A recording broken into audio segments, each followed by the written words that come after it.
Great, we are live, we are live. We're going to be playing some Distant Worlds 2 today, guys, so welcome.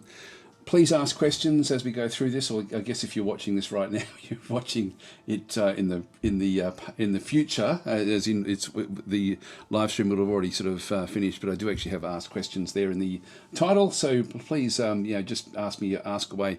Don't know what to do with this actually. I just thought I love playing this game. And I've been playing it a lot on my Twitch channel, but I haven't been playing very much here on YouTube. And I thought, actually, it's time to sort of come back and maybe sort of approach the game again. There's always a lot of questions from people who are used to playing Stellaris or Gal Civ or, even ISG. Actually, ISG is another game I've got to play a bit more of fairly recently. It's very soon because they've got they've also got an update that's just come out very, very recently. But I thought we'd actually play this one because this one's very different to all of the others for the simple reason it's a simulation game more than a board game sort of style 4X game. So this is this is very much like an actual simulation. So don't feel compelled to push things along because the game will do that for you. It'll just do it at its own pace. And so quite often I think people get frustrated with this game because they're fighting with the simulation, which is sort of funny. It's funny when you realise that that's what's going on. Anyway, let's just get into it. So min-maxing this game is, you can do it, and we will be doing it in certain areas. I tend to focus very heavily on the fleets and the ship design. That's where my interest in the game actually lies. But you can do anything. You can actually play the game where you don't do anything at all. Let's start a new game. I was considering loading in the game that I've been playing. I've been playing as the Boscara. And it's been quite good fun, but it's, I think we're going to have a fairly long time now without much actually happening. Just go and start a new game in through here. Now, I've been playing on the very, very large galaxies, which I think is fine. 1,000 stars. To play on this large one, you need to have 1,000 stars set, so we'll just play on 1,000 through here. The nebula density, I will keep that on, maybe I'll keep it on dense. And I just was trying the two ring approach. You can sort of just do one where you've got like a center in through here as well. Even the more random sort of style, like even clusters, will give you little clusters of star systems. Maybe that wouldn't be bad. This is varied clusters. Then you've got irregular. Irregular is pretty much just random, which is different again to elliptical, which has got like a more condensed core with fewer planets, fewer star systems on the outer. You can sort of see there the difference with just the spread between those two there. Don't know. Let's try even clusters. I haven't played that for a while, so we'll just go that way. Just go next into the galaxy settings. I do like starting on tech level 1 everywhere because at least it gives you a head start. You sort of know what's going on. Even starting on young is a good way to sort of just get a bit of a boost along. I might do that. I might start everyone on young level 1 with the galaxy aggression on unstable. Hard difficulty, so it's going to sort of impact, essentially the colony incomes, the corruption, etc. Hostile races, I'm going to do some, just so we're sort of surrounded by races that aren't really all that happy with us. Research speed will be slow, so it's going to take us a while to sort of get through the research. Visibility will only be the next project's visible, and we will have random research paths. It's not actually research itself, it's the paths between the research which gets a bit randomized, not too much. It's a cool system the way that one does actually work. We'll allow tech trading on. Now that's only going to be with people, it's only going to be entities that really trust each other that will end up doing the tech trading. So I'll just leave that one through there. In terms of threats, I'm going to go with many and strong pirates. So we're going to have a heap of them just to contend with at the start. Pirate proximity, I'm going to go average. Pirates respawn, they're going to stay dead. Space creatures, we're just going to go a few. Don't really like them. Colony prevalence will be normal. Now this one here indicates the general quality of planets and moons in the galaxy, thus determining the number of potential colonies. Could go abundant. I'll keep it on normal. Yeah, I'll keep it on normal, I think. Independent colonies, so independent alien populations are distributed. I'll just keep that on normal as well. This is the border range, 100%, and then the colonization range. The default is 300M. I'll make it 200M, which makes it a bit more of an aggressive game because that's the only real way of sort of moving through. Hi, Kay Shizzle, how are you going? Saying hi, and how's it going? I'm doing very, very well, thank you. I've just come back from the beach, so I've had a bit of a swim.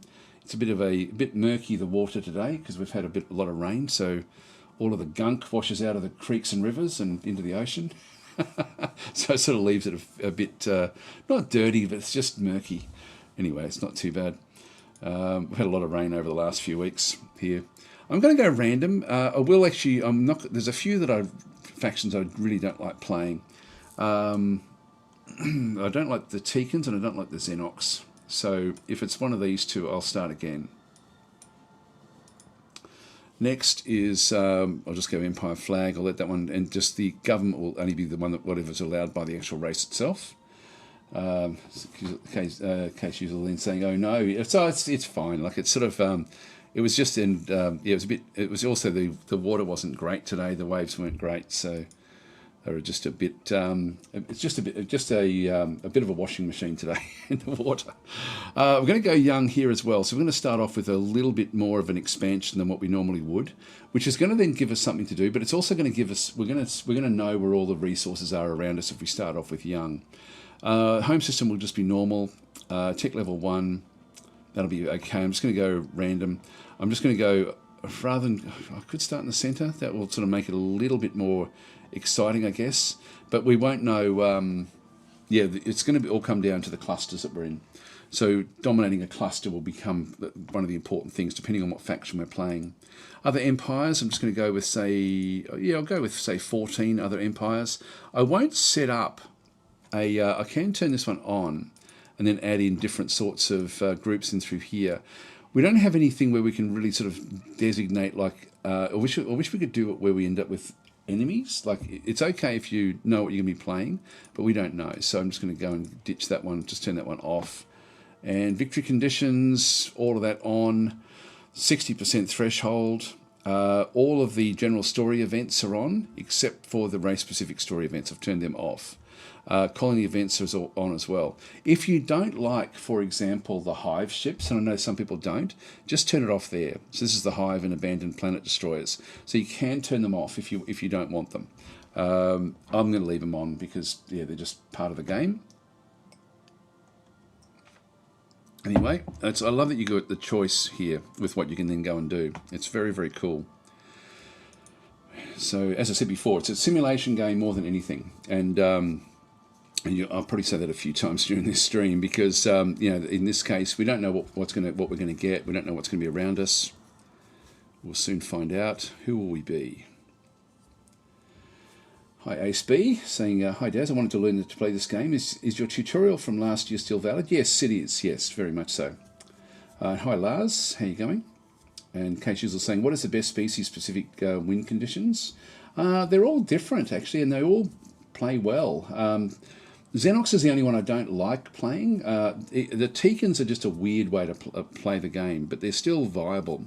They all play very, very differently, each of the factions, I've got to say. Like, it's not... There's no... Like, every faction you play as does play, as I say before, extremely uniquely. And that will get better and better as well when they sort of get to go back into the initial 7. We're going to then be able, they'll be able to make even the first 7 factions play even better than what they currently do. They still play very uniquely. Wow, it's having a lot hard time. I'll just click on it and see if it's going to help it generate the galaxy. No, now it's frozen. Now it's frozen. What's it doing? I'm playing with version 1.2.05, which is the current beta. God, it's having a lot of trouble. Here we go. Playing as the humans. Okay, so the humans, we're the humans. We're typically aggressive and careful. Humans have natural skills in research, diplomacy, war weariness reduction, espionage, and trade income. The humans are a good faction to play. They're sort of like they're the most vanilla of all the factions, I guess, which does make it a good starting faction if you're trying to learn the game. They get to do a lot of different things as well. They're not the goody two shoes of the Star Trek environment. They can go in any which way. They can be good. You can end up with like a federation if you're wanting to. So we actually are a democracy. Okay, so we are going to be playing fairly good. But we are aggressive as well. Like we don't sort of just go along with the flow.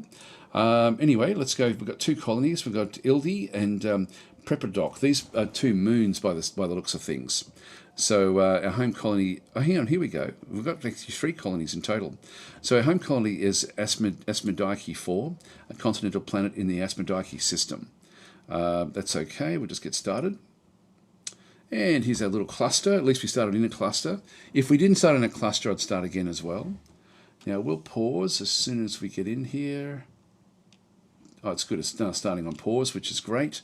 So we start off, if we start off with that tech level 2, we end up with, in fact, all 3 planets are in this system, which is good. That sort of makes it a little bit more controllable for us. And then we actually know what's around this part of the system as well. We can see there's 2 pirate groups back over through this other side as well. So we've got 2 pirates that we're aware of. What else is there? This cluster's got a couple of nebulas in the middle of it. Do we want to play as the humans, or do we want to play something a bit more exotic? I don't know. I don't mind. You can certainly play as the humans. All right. Well, let's just get into it. Now, the first thing is we need to prepare for these pirates. So if you have a look at the pirate factions that we actually have through here, so we have a pirate base in here, which is the Bounty Hunters. Now this is the Grim Dagger Warriors, which we don't know anything about. Yeah, we haven't actually met them properly yet, but we're aware of where they are. Fairly strong. We can sort of tell who this is going to be a little bit. It's got railguns. Yeah, that could be anything really. There's nothing unique there with any of the actual, with what they've got. Okay, let's have a look at the other one. See if we can figure out what that is as well. If we can find a human pirate, we'll try to befriend them, I think. So this is the next one, which is not as strong. This one has got iron cannons, high-powered tractor beams. That's interesting. Heavy railgun. That could be human, just with this one. It's got different loadouts with the starfighter bays. It's funny because the humans end up with a heavy railgun, and they tend to make use of that a lot. That could be a human pirate. I'm not sure. One of them will be. Oh, hi, Skedek. How are you going? Can we play as robots? No, there is no synthetic race in this game. Not yet, anyway. Yeah, they should actually have that. That should be something that they do bring in. It's mainly just all actual other races, but yeah, synthetics would be interesting. It's not as fleshed out as games like Gal Civ or Stellaris or anything like that in the sense of the actual groups that you then end up going and playing. One thing I'm just going to do, I'm just going to go to the policy settings. I'm just going to change this one back to default. And I will then just go down with the defaults in through here, just go down to the bottom here where it's got the ships. I'm just going to make the fleet formations, fleet postures, and fleet ship management all manual, just so I can control that. Okay, we'll end up closing that one off. Next thing we need to do is just prepare for when the pirates do actually come. Now, we haven't built anything else around in space just yet. We can have a look at the ships. This is, I think, probably the most important thing to do at the start, is just to make sure that you do get a fleet that can take on pirate ships. In this case, we're going to end up with, let's just go and click on roll. So we've got 3 different types of escorts. We've got a frigate. Let's have a look and see if we just go to add new, and then just go to again the frigate, and just sort of see what we can get. This has got 3 standard and 1 large weapon bay, 3 engines, 3 defences. Okay, then we go to the patrol escort. This is only 2 standard mounts. It could be 2 mediums for all we know.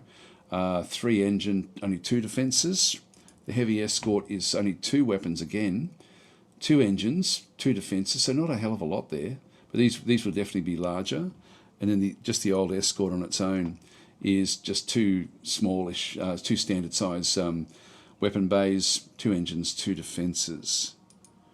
Let's have a look and see what happens if we just go and edit the... I'm interested in the difference between the patrol escort and the heavy escort.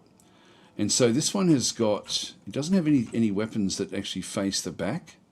This is the patrol escort. So it does actually have an allowance for 3 engines, which will give it a nice high speed. But everything faces the front. And these are... We have a rail, like if we've got a size 39 at the front and we have a point defence at the top, but they don't face the back, and that's the problem with that one. All right, cancel that. Go to the heavy escort and edit this one. This one's the same deal, but this is now two mediums in through here, 239 capabilities, which is not great, and only 2 engines is the only thing we can actually have on this particular design.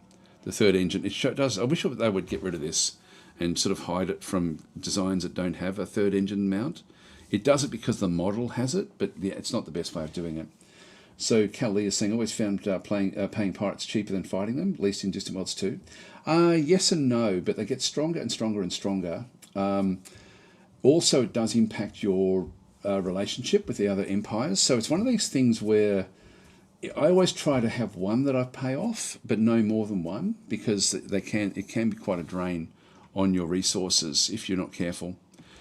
So neither of these are great. Let's just cancel back out of those. The little Medusa is not going to be great either. That's also got a medium and then a small. Again, same sort of just deal in through here with only two weapon mounts. So not great. Let's have a look at their frigate. Edit. We do actually have a rear-facing weapon mount there. We do actually have, again, just some smallish. So these aren't fantastic, really, to be honest. We do have a large mount at the front. So we've got a large mount at the front. We've got one at the back. This is not good. This is not good. It's funny, I always thought the humans were better than this. I thought they did have a capability to be able to protect themselves all the way around, but I was wrong. Are you guys happy for me to keep on playing the humans? I don't mind re-rolling if you want me to do it. In fact, what I might do is I might just do I will do a poll.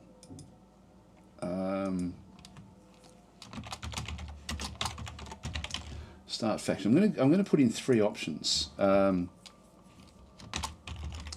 Keep humans, or roll again. Or I'll add another option or another poll.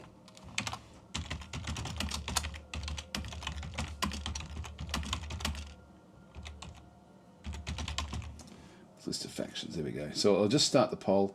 I'll just let it run there for a little bit of time, just so you guys can sort of do it. I'll just let it have a bit of a look. Chris is in sort of saying the music in this game reminds me of a Ferrix twin. So yeah, I don't know that.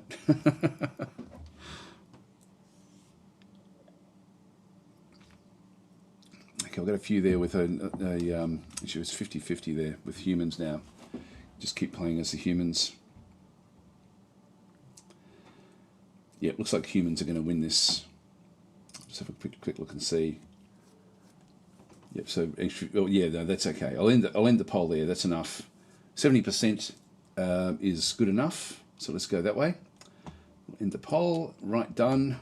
And so that was a nice quick one. So we'll keep on playing as the humans. Now, we don't know what we're going to be facing with these pirates. So in this instance, these are, what's the speed of these? Let's do a bit of an evaluation. 73 is okay. That's pretty average. We're not going to get any faster than this one into here. This one has got rail guns, it's got a concussion missile, and it's got a point defense cannon off just on one side. Now the trouble is going to be the rear of all of our ships, depending on who we're fighting.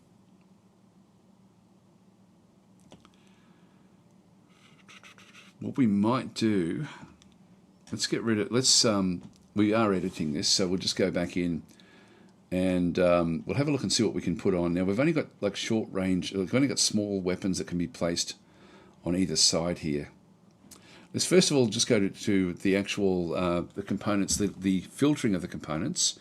We'll do latest per category and then family, back in through there, and then for the actual sorting, we'll do sort by bay type, category, family, and then size, just so we can sort of get everything done in the actual size itself.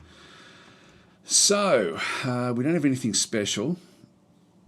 We do have iron cannons, which are only size 12. We could certainly do a an iron cannon aspect on the side of this. Like we could place 2 iron cannons there and there, and then we just have to rely very heavily on the patrol escorts to help us out. And then we can just go with a sentinel multi-beam defense at the back here. So throw that on. That's only all 3 smalls. And then we have to think of something to put on the front. Now the humans do favour railguns, but we don't have to. And we can put something large there, but we don't actually have much that is super large. The railgun is nice and small. That's why it's a good one to have. Let's have a look and see what the size limits actually are that we've got. We've got a heap that we can do in through here. So we can go with the Thuon beam at 28. The medium railgun is only 26. But we need a big mount. So Thuon beam 28. I'll just pop that in the front there. This is, at least it can protect it from the rear, and we can disable with this. So we've got 20 points left over. Do we have anything left? Yeah, we do have an empty slot in through here, which is which means that we could actually use this for taking over other ships. Just read a few more of the comments. Zarks is saying Dad said he used to bribe the pirates, and then he had a bite of Marmite and never looked back. Radikar saying I'm looking forward to when the non-DLC races get the more interesting features. Yes, I agree with you, to match the others. They still work well, but yeah, they certainly could be better. Chris is saying, how good is the AI at designing ships in this? It's good. It actually does a good job. I just like to tweak it because I like to have very specific, I guess, specific ways that I want my fleets to operate. So you can certainly design them better than what the AI does, but then also you can find that you've actually done a worse job than the AI. So anyway, we'll just keep on going. Actually, one thing we do have to do, short range sensor. We've got 2 sensors. This is going to chew up all of our space, actually. Let's go with the target tracking, and we'll go with the countermeasures. That's going to give us much better survivability and combat. Now we've only got 5 points left over. We've got 2 shielding, 2 shields and 1 armor. We can save ourselves a bit of space with that one. This one's size 15. And these are only size 10. So we could go with 1 shield, 2 armor. That will give me another 5, which would give me 10 to then go in place, which would then allow me to actually, what's our range? 200 range. That's enough for what we need to do initially. Yeah, the assault pod. I could pop the assault pod on. The trouble with this is it's sort of, I need a lot of them if we do this one. Actually, I might just leave it the way it is. I think I'll just leave it and not put anything else on this one. So we won't bother with the assault pods, because one assault pods, we're going to need a big fleet of these to be able to then make good use of the assault pods. Yes, Castanar is saying, I believe the first 2 updated release races should be out soon. They originally had targeted late January. Oh, okay, I didn't realise that, actually. So I didn't realise that was the plan. So that's good. So Radigar saying, my only complaint with the AI is the obsession with iron armor plates. Okay, I haven't really noticed that much in the game. Radigar saying, yeah, humans, and I forget the other one that they mentioned. Yeah, I'm not sure what the other one would be. Anyway, that'll be cool when it does come. So let's just, I think we'll just leave it like this. I'm sort of happy enough with what we've got. We've got the 3 engines, the output, like the actual, the reactors. We've got 2 reactors which give us enough for hyperdrives. We certainly can do everything just when we're in impulse drive. Everything looks pretty good there. Ship speed plus 15%. Down the bottom here we should end up with a few other little bits and pieces. Countermeasures and targeting is reasonable. This will work out okay. This will work out okay, I think. Got high shielding. So let's just save and exit this one. And actually we'll call this one a beam frigate. Now we do actually, by having the iron cannons, they're going to be disabling the enemy ships, depending on what we're up against. So we'll find out soon enough with what's going on with those pirate bases. So beam frigate will be what we have. We'll just, by the way, aggressive, and we do want to still go aggressive in here. We want to be retreating, not when it's 20% of non-defense components damage, but when the shields are below 20% or the armor is below 50%, one of the two. And then we'll try to get away from the fights. We'll save and exit now. So that's going to be our frigate. I think we go back to the patrol escort. I think that I'm happy enough with that to just get some sentinel beams on the front of it. So we'll just go across and edit this one. And this will just be, I'll just call this one the patrol escort. And so we want this one to supplement what's going on with the other ships, with the frigates, which are slightly larger. So the patrol escort is going to have, get rid of the point defense cannon, get rid of the rail gun as well. I am tempted to put a torpedo on it. Yeah, I'm tempted to. But let's just go and get the sentinel beam. So I'll throw that on the. That's going to be our point defense. That's just in the small slot. And then, God, if we go with the Epsilon torpedo. The thing with the Epsilon torpedoes is that they don't do well against shields, but then they bypass armor and can do other damage. Let's throw it on for now and then see how we go. So that's now got the Epsilon torpedo is in there, sentinel beam. Only one of those with countermeasures. I'm going to get rid of the short range sensor. Oh, hang on, with the size is right on the limits. Okay, we're going to have to get rid of the Epsilon torpedo and put in a, let's go and put in target tracking as well, just so we can do more. But we're now 3 over. Let's get rid of the Epsilon torpedo, which is 30, and go and get ourselves, the Thulin beam's still not going to give us enough. What's the range of these? These are 392. Let's get rid of a fuel cell. That's still 300. Still 300, which is enough. And that way we can actually then just go back in and get ourselves back to get the torpedo again.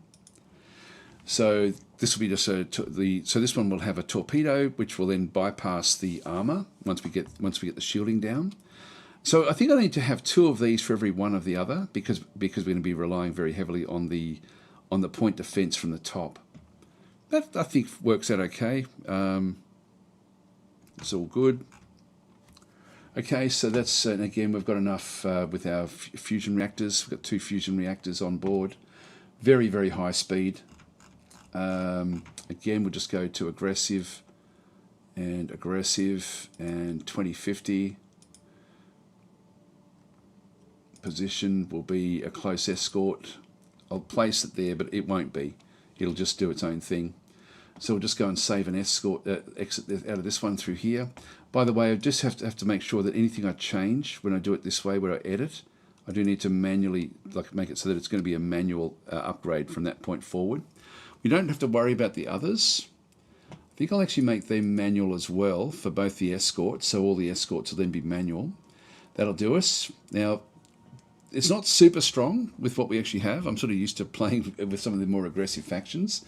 Okay, so now just reading a few more of the comments in through here. Espresso Killer saying, yeah, thanks for the early Tau content in Battle Sector. Can I interest you in a few multiplayer games when they're released? Not so much, to be honest. I've got a lot of like some of the Slytherin streamers, for example, want to sort of do things. So I tend to try to not get too involved in multiplayer simply because it makes me have to do things at very specific times, and I don't like doing that. I like to have everything pretty open. So I'm not really into multiplayer. Kastner saying Mortal and Inhuman are the first scheduled. Oh, there we go, Mortal as well. There we go. That'll be good actually. Mortal does need a bit of love. Then Boscar and Xenox up next. That'll be cool. Garrett Rose is saying, "Hey Daz, hope you're doing well. As in your opinion, with all of the updates this game has gotten, is it as good as Distant Worlds Universe, or in the realm of that game's quality? Bought it at launch, but haven't put much time in. Yeah, now's a good time to get back into it. I've got to say, like for me, I've ever since I first started playing Distant Worlds 2, I really couldn't go back to Distant Worlds Universe. But having said that, Distant Worlds Universe is probably more interesting in the way that the unbalance is better, if that makes sense. This game feels more balanced with the way it does play, but I love all the extras. I did try to go back to Distant Worlds Universe at one point, but it no longer runs on my system anyway, so I'm sort of forced to not play it. But I wouldn't want to anyway, to be honest. This game is so polished now in terms of what it does do. It's a really, really good game, this particular game. Yep. So, and Espresso Killer saying, "What do you think of the Tau DLC? How do they feel to use? They're good, very, very good. Like I did a live stream of that one as well. I think I did. I think I did. Yeah, I did. I'm pretty sure. I'm not sure if I did it here or on Twitch. I may have done it on Twitch. Anyway, but it's a really cool faction. I like it. It's not overpowered, so it's a bit difficult to sort of make use of. It's cool actually. It's very cool. Like for example, the orcs I think are a little bit undercooked with what they actually get to do. All the other factions I think are pretty well balanced, but it's a very, very good addition. But beyond the Tau DLC is actually the base game itself, with the attention to the planetary supremacy campaign. That's had a lot of extra things that have sort of worked very, very well for it, and also the other custom maps which will be coming next week as well. So a lot of great things coming for Battle Sector. I'm watching it become something where I wasn't really all that happy with it, to becoming more and more and more sort of like probably even a preference over Gladius, which is actually saying something. So for me, it's sort of now heading towards an area that is quite interesting. So Seaton's in saying, do you think it's worth to design the civil ships also? I don't. No, I never bother with that. It's really only the fleets that I care about. And so I only design the ships that I care about in the fleets. Otherwise, I know that some people do. You can get some really, really good designs. One thing I will design, if I need to, is my first starport. And so I'll sometimes do that, just so I can get the starport built cheaply. And then let it update afterwards. But that's the only one I really sort of would do. That's not even really a civilian ship. Hi Tenru saying, hey Daz, why is it not possible to use Control +1 hotkeys on single ships that aren't in a fleet? I tried it with my favourite pirate ships and it didn't work. It does work. It does work. It depends on the ship though, I guess. But if I just go and grab a ship here, like for example, this scout ship. I haven't tried it with anything that's not a combat ship, but pirate ship should definitely work. Just go Control 1. So hotkey is now set to the Jubilant Fantasy. I can then just go and deselect something else and press 1. So it does work. It does work. So debunked. There we go. So just try that Tenru and it does work, says Radigar. Yeah, it does work. It's absolute. I often use it because quite often I'll have a ship it's only a single ship that's got a very specific purpose, and so I definitely do use Control and then the number keys on specifics. Yep, so Cassina say, yeah, I just hotkeyed an Explorer myself. I don't know if it does it for the ships that you don't have control over, like these ore haulers. I think even these do. Control 1, yeah, there we go. So it works on everything. You can do it on star bases, whatever you want. So no, it definitely does work. Now reading a few more. Yeah, Cassina's saying I agree. I can't get back into Distant Worlds Universe either. 500 hours in Distant Worlds 2 just in Steam. Another 250 or so in the non-Steam version. I think I was the same actually. I'm getting more and more time with the Steam version, but I did spend a lot of time in the Matrix version. General saying, must have been a bug then. I'll try again later. When I pressed the button, the UI at the bottom flickered for less than a second. I thought I was imagining things. It does sound like you got problems with your game.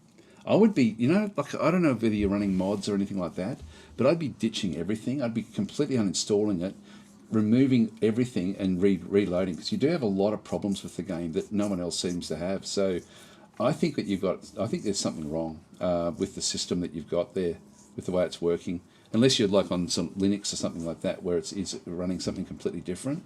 I don't know what it's like to be running on Linux, but yeah, you often have things that just don't seem to be an actual problem with the game, or unless it just not using any mods. Yeah, I am using some mods, but they're just naming mods.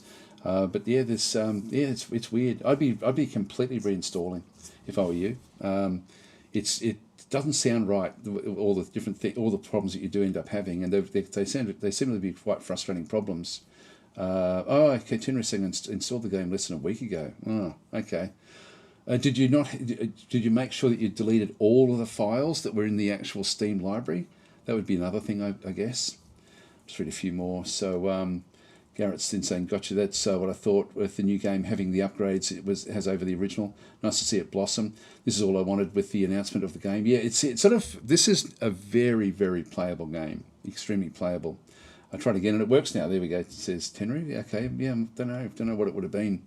Another thing that can get in the way of a lot of these games is there is a thing where if you press Shift or a key 3 times quickly, the Windows system itself will interrupt what you're doing. That may also be a problem. I know that's I always turn that off. I forget what it's called, but it's the first thing I turn off whenever I put Windows on a computer, because it's so frustrating.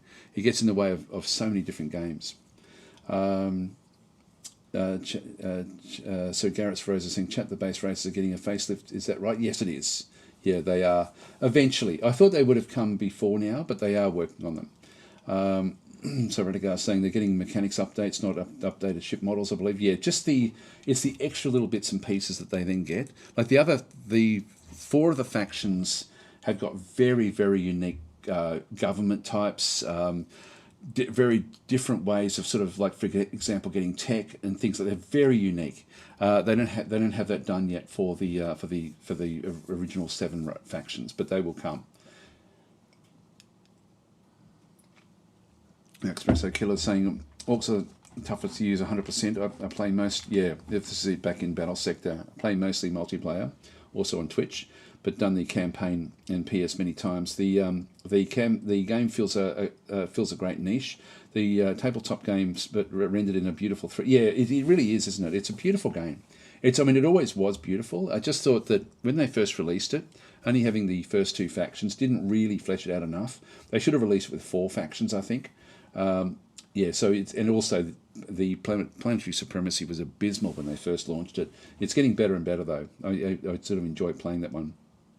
I can't keep up with the chat. Still had a bug where I couldn't switch the most recent beta reinstall that actually helped. Yeah, I think I often do that with games. If I start to notice I'm having a little bit of a problem, I uninstall, I then go to the actual Steam area, because quite often there's stuff left over in the Steam area, and then delete the whole folder and then reinstall that way. That way you make sure you've got nothing left that's going to be a problem. So let me know if you want me to show you what I mean. I won't do the reinstall, but it's easy to do it, basically. So Seaton is saying... Tenry is saying I may have had to restart the game for it to work properly. Yeah, it sounds like you've got residue from a previous save or something like that, and that often does happen. Like where where you do need to completely clean it out.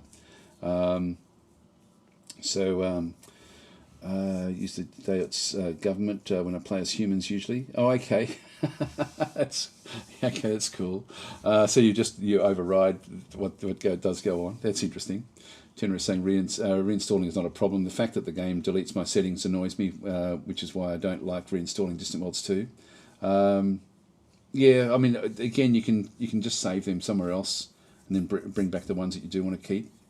But having made a copy of my settings as possible is still annoying. If you use one thing I do with that, to be honest, is I use a file comparison program just to double check and see what has changed across the different setting files, particularly for Dwarf Fortress. For me, that's something that I do. If I remember, that's what I do to double check things. Use custom keybinds. I don't like the default ones. Yeah, okay. So I would be using, like, if you use a file comparison program, you can just see what's different between your default. Espresso Killers can tell you they've been doing some big overhauls in the AI and planetary supremacy. It's getting noticeably better with every patch. That's interesting to hear that, actually. If you enjoy those modes, it's just only better. Yeah, I do actually. Much prefer those.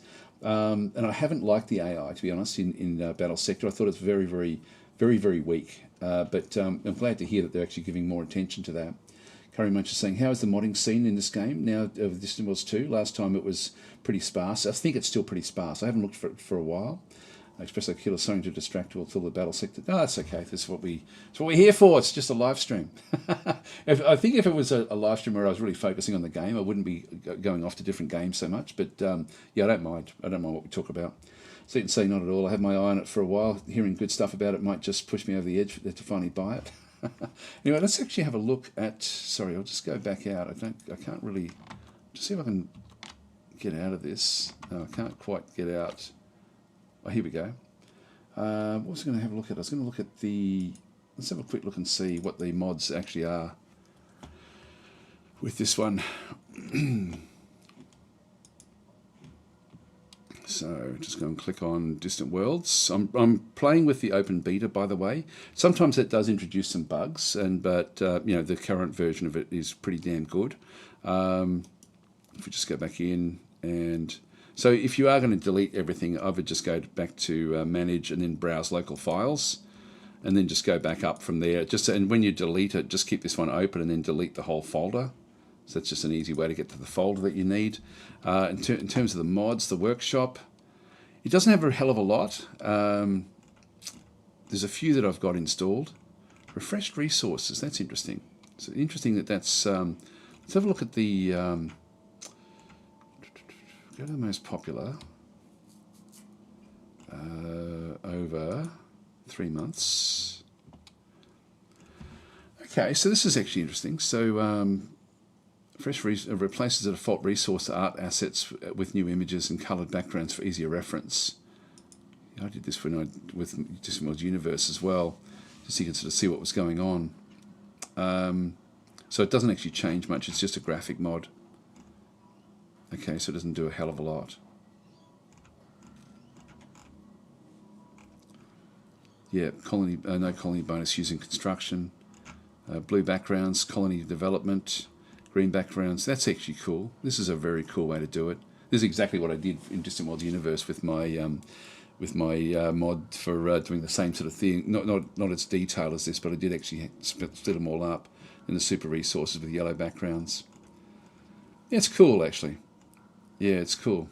So that would be a good mod to grab. That one's just come in, but there tend to be those sorts of mods. Component facilities as well, so refreshed components, facilities, and events. Again, I'm guessing this will just be graphics. So just be more sort of graphical mods, I think. Places a default component. Yes, it's just the art assets. Not sure what that one is. Image patch. Repeatable racial tech. Okay, so that just... I thought that the game was doing that anyway, to be honest. Silent construction sounds. A German mod. Eldar race. Not sure how this one actually does work. Whether they've got their own... So they've got a race that comes in. This is cool to start to see these, actually. This one had come in, though, August, September. So I don't know much about this one at all. Okay, so they've custom ship sets. So there's still things to add. They're using the Xenox ships for now. They need to bring in the custom characters. This is one of the problems with modding the game, is the character aspect of it is really, really limiting for modders. Come in, which is great. Oh, sorry, looks like OBS had a bit of a problem. I'll just get rid of that one. Sector flagships, so these are different sort of bigger ships. Government's expanded. Yeah, so there's a few things coming now. Blackness Galaxy, XL by Mordecai. This has been around for a while actually. I'm not sure when this was last updated, but I haven't. It's been sort of too expansive for me to show, because I often have to show the base game, and so this one has got it's got heaps more text. It looks incredible actually. Looks incredible. Yep. Yeah, it's cool. Yeah, very, very cool. Anyway, that does seem to sort of rate fairly highly. Yep, and Mordecai would be updating this very, very regularly, I would think. Galaxy, yeah, I've got different things in through here. The only ones I tend to use is the realistic Empire names, so I do use that one. Yes, there's a few there, not a hell of a lot. Not as many as we would want, but it is still it's getting better and better. That's actually more than what was there the last time I looked. So that's all good. Anyway, let's just keep on going. Espresso Killer saying great to jump into the game right now. That says feels more fleshed out with more factions. Yes, this is I think Battle Sector that you're talking about. Hang on, I'll just get rid of that. Can I have a new PC and finally can play Distant Worlds 2 with maximum settings? Says Eaton. And Seaton saying yes, I play with the XL model. So yeah, it does look good actually with what was done. That was actually fairly early on as well. Anyway, let's continue on. We've got so we've now got our ship designs. Now what we want to do is, and you don't have to do this, but I think the easiest way to manage your fleets is to actually use the fleet template manager rather than just building them. A lot of people would just go across and either go straight to the actual construction yards and either build them directly from in here and start to sort of pump them out. But I think for me the easiest way to manage them is to build them from here. To go into you can also build them from here, by the way. Just go into your build order and then start to go through your frigates and just add them in as to whatever number you want. But you then have to micromanage everything. If you go to here though, you can actually just go into, I've mentioned this a few times in feedback, there's army templates, that's a fleet templates, there's no tooltip for that one. So I don't know why they haven't put that in, because that's been reported months and months and months ago. Hi Super Mew Kitty Cat. Saying just reinstalled Windows, but Windows 10 Enterprise still runs 10 times better than normal Windows 10. It comes without bloatware. Okay. Casino's saying they've improved the optimization of Distant Worlds 2 as well. Yeah, I'm still early in the game, so not finished, no first-hand results of a 2,000 star in-game status, but reports are that it's much, much better. Yes, they really have sort of gone with that one. So do you have any idea when the next DLC will be, says Wiggly? I don't know. No, it's sort of one of those things where I don't like to know the inside story on things. I like to know when it becomes public, but then I do like to know because often I'm not allowed to talk about stuff if it's sort of embargo things, and so then I stop playing it. So I'm sort of wary of doing too much beta testing at different times. They announced that already, says Seaton. Oh, okay. I didn't know. I thought it was coming up soon, but I wasn't sure when. It'd be interesting, actually. I've closed it down. Anyway, let's go across. I like to start off with the defence fleet, which is always fairly small to start with. Yeah, so Seaton's saying it's on the route map, but I can't remember exactly when. Yeah, so I did have to look at that, actually. I can't remember when they did it. We're going to do it either. I can't remember what factions we're going to... No, it's the Shakturi that's coming, but I don't know when. Saying the little ape like in another aquatic tech race. That was the last one that came out. With the Quamino and the Ikaru. Anyway, let's continue on. I like to use this one here as my starting fleet, just as a little defense fleet, and we can just go and edit this one. And so there's a few things we can edit. We can edit what ships are going to be in here. So let's get rid of this one. Let's make it so we end up with 2 frigates, and then we'll have a 2-to-1 ratio with the patrol escorts that we just designed as well. So I'm just going to go and add a new item, and this is going to be an escort, and we're going to have 4 of these. Now, if this is not enough to take down pirate ships, if we can't destroy them, I'll have to then add 2 more of these and 1 more of these, but we'll see how we go. So that's what we'll then end up doing. These are going to be, I can then be very specific, and so I can do the beam frigate itself, and then as we update the beam frigates, it will always be that particular frigate. So I think I'll do that. And then this one through here, I'm only ever going to be using the patrol escorts. The reason it's probably safer to do the frigate is it's got the latest design for the whole frigate, but it can, when we do get access to the other frigates, it will then go to whatever the most recent of those frigates is. So by going beam frigate, we constrain it to that one. And this one here, whatever the patrol escorts we end up having, I want that to be the one that we go with. And so that will then limit it to what we actually then end up having for the actual fleets themselves. Now the engagement range, if I set I can override these, but I'm just going to set this one up to only be the same system. So it'll just go and hunt things down in the same system, allow position reassignments, that's going to be fine, and retreat if the enemy strength is 100% or greater. That's going to be fine. We can override all of these different things when we actually get going. I will still call it the defence fleet, so that one's going to be fine. So 6 ships in total. We've got 38,000. This is going to be 26,000. So let's just go and build a new defence fleet and we'll go to the Asmodiski 4 spaceport. So we'll just go and get that one set up. Just go and close that one down. And here they are here, queued up and ready to go. So they're going to be built here. We'll just go and press, and let's go Control 1. This is going to be our first fleet. The next fleet we're going to probably get 2 fleets, I think, because I think we'll need them. And so we don't have enough money, but we can still get started with one. And I'll probably build it at a different system. Yeah, we've only got 358 there. We've got 1,000 back over here. Let's have a quick look and see if we've got production shortages. I've got enough there to be able to build whatever I need. So I'll just start in through here. I'll spend all of the money on a second fleet. So I'll just go across again into my fleet templates, defense fleet, build at, and so this will be at the Pre-Paduc spaceport. And I can only afford 2 ships here. So just the 2 frigates, and this is going to be this will be Control 2. So we just end up with the hotkey for the second one there.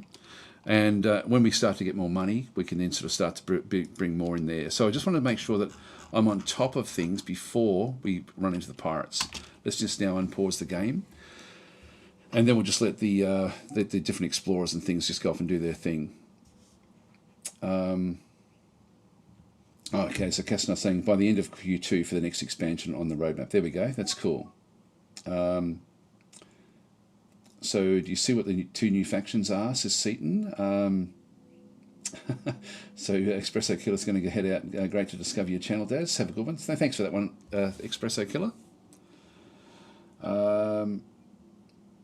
Okay, so I'm just going to let the game now run. Now, again, I said at the start of this live stream, but there was no one in here at that stage. The thing that makes this one different to every other game, like all the other space games, is that this is a simulation game first, and it's not a board game at all. All the other games are more like board games in space. This one is a simulation game, so everything has to be you just let it run. You only sort of interrupt what you need it to do. Now we started off a little way into it. Yep, I will actually allow it to build the constructor.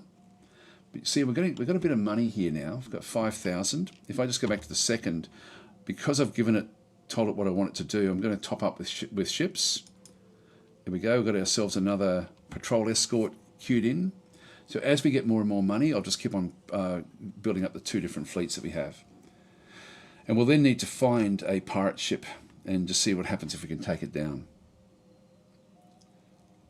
There we go, 9,000. We'll just keep on topping up. Just got one more ship to get. It's going to be about 5,000 for each ship.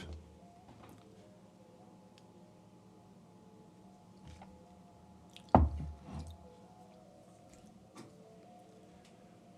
that gives me 2 fleets. Frigates are now being completed. Don't have enough to be able to top up just yet. But using these templates is a really, really cool way to do this. There we go. We can get everything. So we've just topped up all of these now. Now, in terms of the hyperdrive technology, we're going to get this one in 21 years. It does take a long time. Next thing we want to get after that will be the planetary governance. So we'll go and pay the costs on that one as well. And then we'll just see what we end up getting at that point, I think. Hi, Weratan is saying, "Hoi there, how's life down under?" Yeah, good actually, although it's been very, very wet and rainy and hot. So, okay, so Seaton's then saying the new faction DLC will come mid 2024, include the Wicarus and the Atuk. Okay, cool. Oh, that's interesting. Okay, so we'll actually that should have the Shakturi as well, I think. The Shakturi endgame. I'm glad that they're bringing other factions in as well. But I would love them to fix up those original 7, like, and give that a bit more of a priority.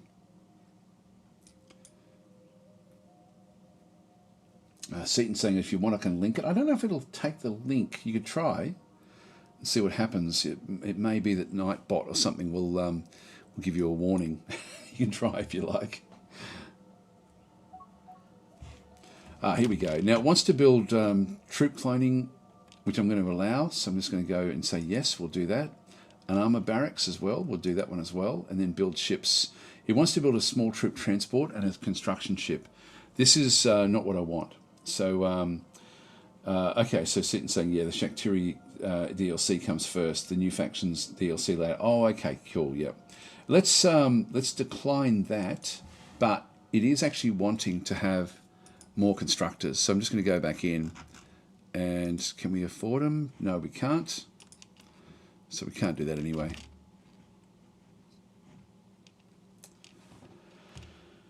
So the explorers are off doing what they do. Okay, the first fleet is still being built. Second fleet is still being built as well.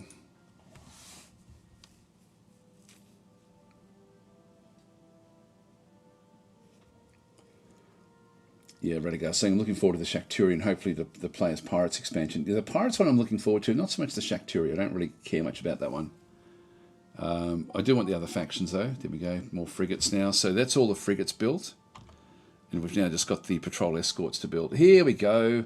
The Grim Dagger Warriors encountered. Now that's, I don't know if it's that one or the other one.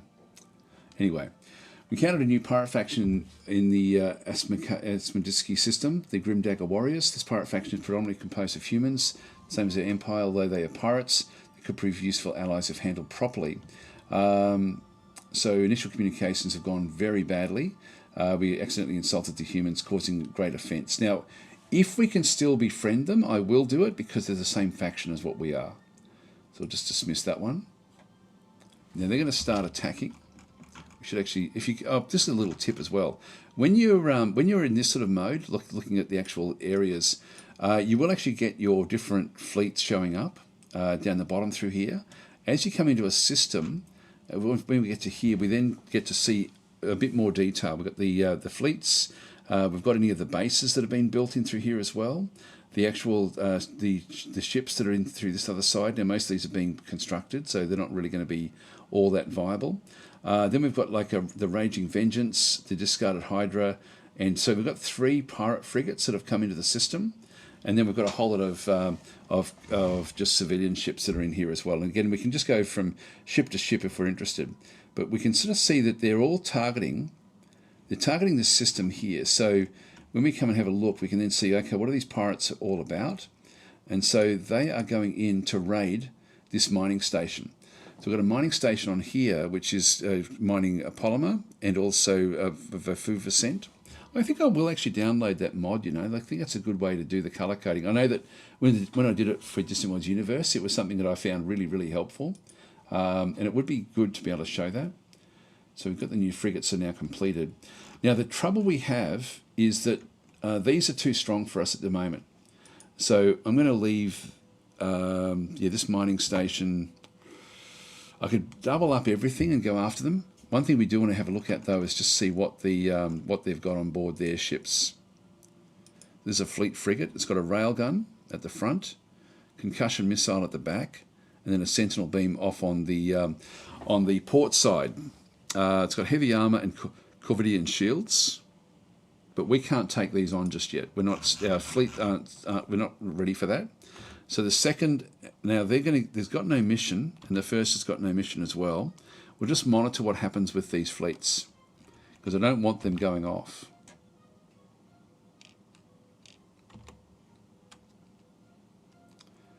They're supposed to be targeting them. Yeah, still got no mission. The trouble with these is they're still bringing up their shielding as well. Aha! So this is the other human group as well. Encountered a new pirate faction. This is the Ninten Corporation. They've been extremely successful. In this case, we'll befriend these. So we'll dismiss that one. They're then going to ask us to pay for the pleasure of their company, and we will do that. So they're offering us protection, so we'll accept this treaty. Now, they were the weaker of the two groups that were down this other side. And if we have a bit of a look now and sort of see, both pirate factions should be there. The Grim Dagger Warriors, which is this one here, and the Ninten Corporation. Now, they'll also be fighting each other. So we should have these on side relatively quickly, I think.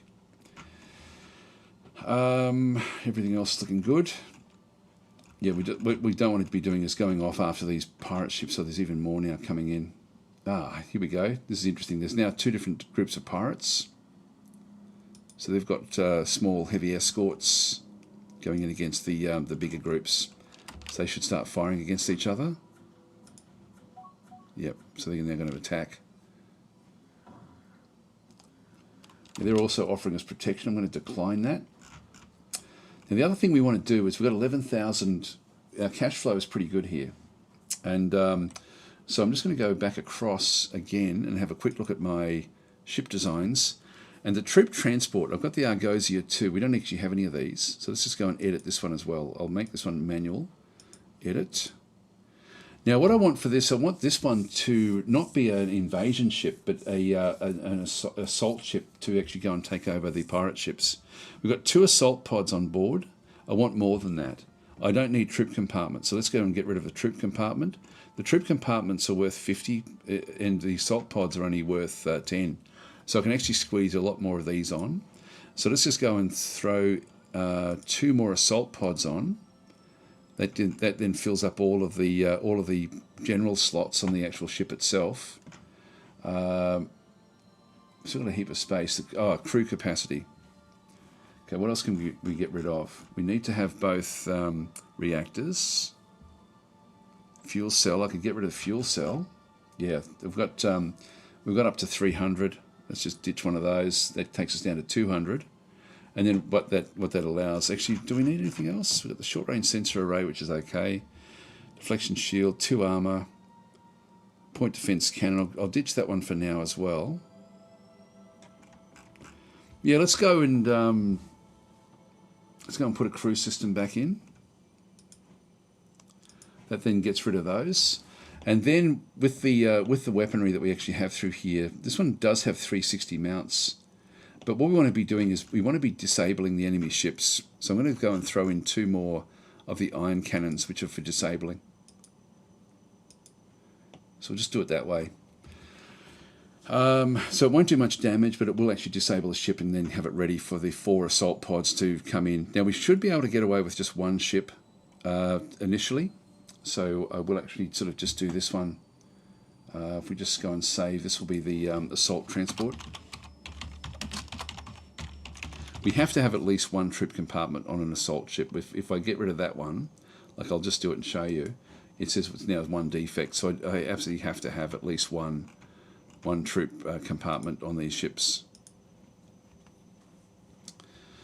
But these are good for this sort of thing because we can have so many assault pods on. That's all good. Now, how are we going for space? I've got a fair bit of space there. Throw another engine in. That still works. Another one?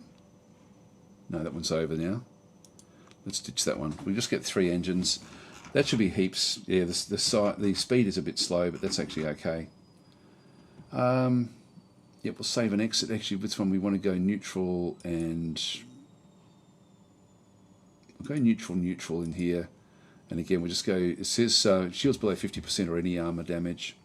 It wants to sort of escape. I'm happy enough with that one. So we'll save and exit that one for the assault transports.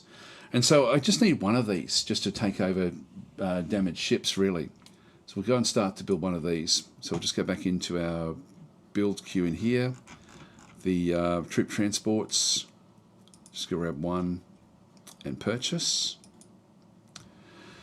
And also we wanted to get more construction ships.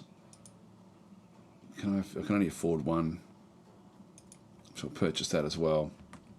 Now, if we have a look at the actual where these are being constructed, if we just go back into our military ships, we should then find that the bottom one here will be, that's an escort.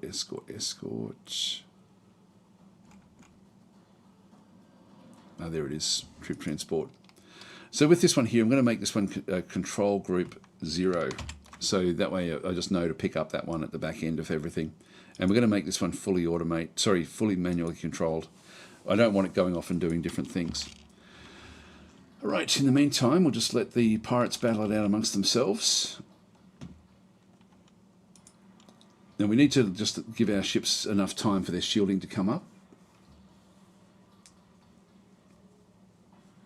So Super Mew Kitty Cat saying make a starship like Captain Harlock 1. I don't know what that is.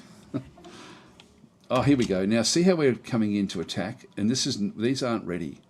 Their shielding is still coming up. So this is not ready to go. So the second is not going to be attacking this. I'm just going to send this one back to move to back to the starport. And even though we've got 3 ships, I'm going to change their tactics from same system to nearby, which essentially just means in this little region through here. So nearby back there, and same with the first. If we go to the first, they're got no mission, but I will actually just reset these to be set for, where was it? Just to nearby. Formation, actually with what we have, I'm going to set these to tight as well. And I'll do the same with the second. That way, like it's only if there's area of effect attacks that we need to be careful of that. So we'll dismiss that one and we'll just now watch. We shouldn't be going in to attack these pirates. That's a bit stuttering there. That's normally doesn't do that.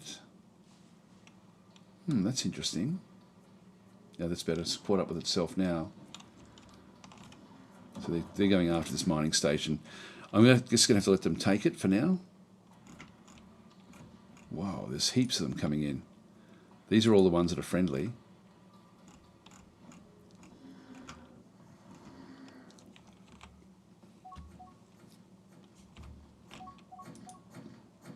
It's a fleet destroyer. It's a big one. This is, again, one of our friendly ones.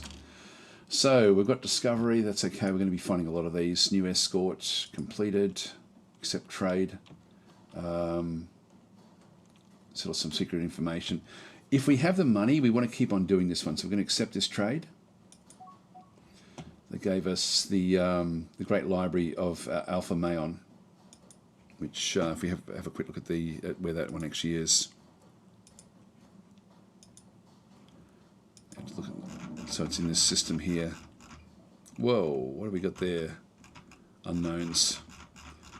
So that's actually a fair way off from where we are.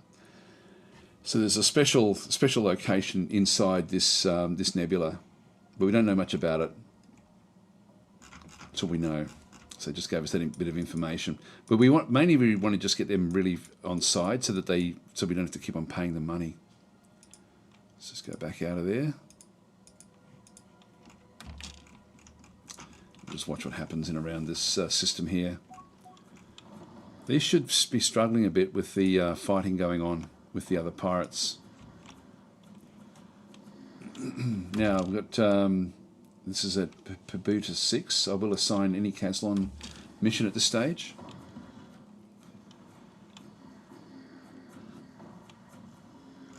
And again, we're not involved in this. They'll end up just fighting each other. How are we going here? Yeah, we've sort of got pirates on board. So the pirates are now doing their raid. Eventually we'll get to the point where we can protect them, but we're just not ready yet. Not only do we have to wait for these to come, but we need to also wait for the shielding to come up as well. And the first, yeah, still building that as well. Alright, so there's a lot going on. New construction ship completed, that's good.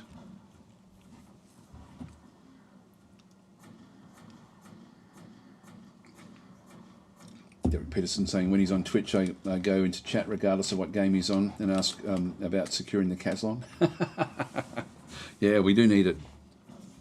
We do need it everywhere, but it's not critical at this stage. We'll have one in our system. New escort completed. Yep, more Caslon out that way. We'll still grab that as well. Yeah, so they took a bit of money. I don't mind them attacking the mining stations. It's mainly if they attack the planets that we're going to have a problem. And with that in mind, I might just go and throw a few more troops onto these planets. Actually, I can't afford them. Cannot afford them just yet.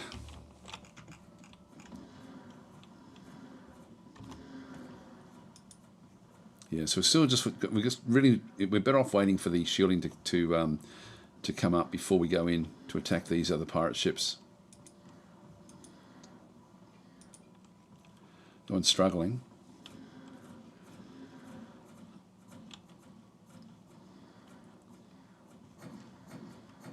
God, our ally pirates are just absolutely everywhere. Yeah, they're finding other ships. Now this one is actually going in to raid the actual planet itself. Now I think we have to now go after this. So we'll just go and grab the second, which we do actually have 5 ships, but again it's not great. And we're just going to go and attack this particular ship. So this one's coming in to raid. This is a fleet frigate, so this is bigger than all of the other ships that we've got. But with the fleets, this will be interesting to see how we go with our actual fleets now. Now it's got it's got 198 assault strength. Don't go around the side, just go across. I might grab the first to do this as well. New escort completed.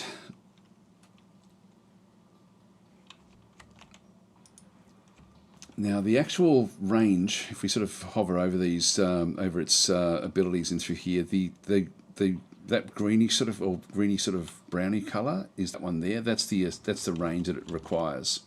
Here comes the first, but they're going to be a little bit behind it, unfortunately. So they will get on the ground, and that means that they will do their raid. I'm not going to be able to stop the raid, unfortunately. It's firing back at our little escorts. There's the forward-facing sentinel beams trying to stop that.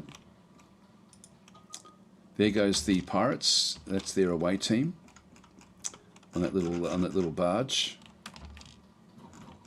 And so now we'll have a thing that our colony is under attack.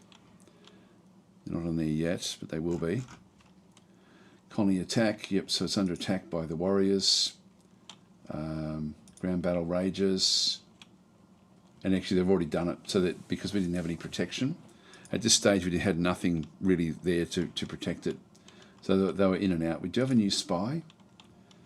I don't think we can do anything with that spy. We do have better spies than a lot of the other factions. Let's go and see if we can actually do a mission against the was in Grim Dagger Warriors is the one we wanted to be doing. Yeah, these are going to be too much.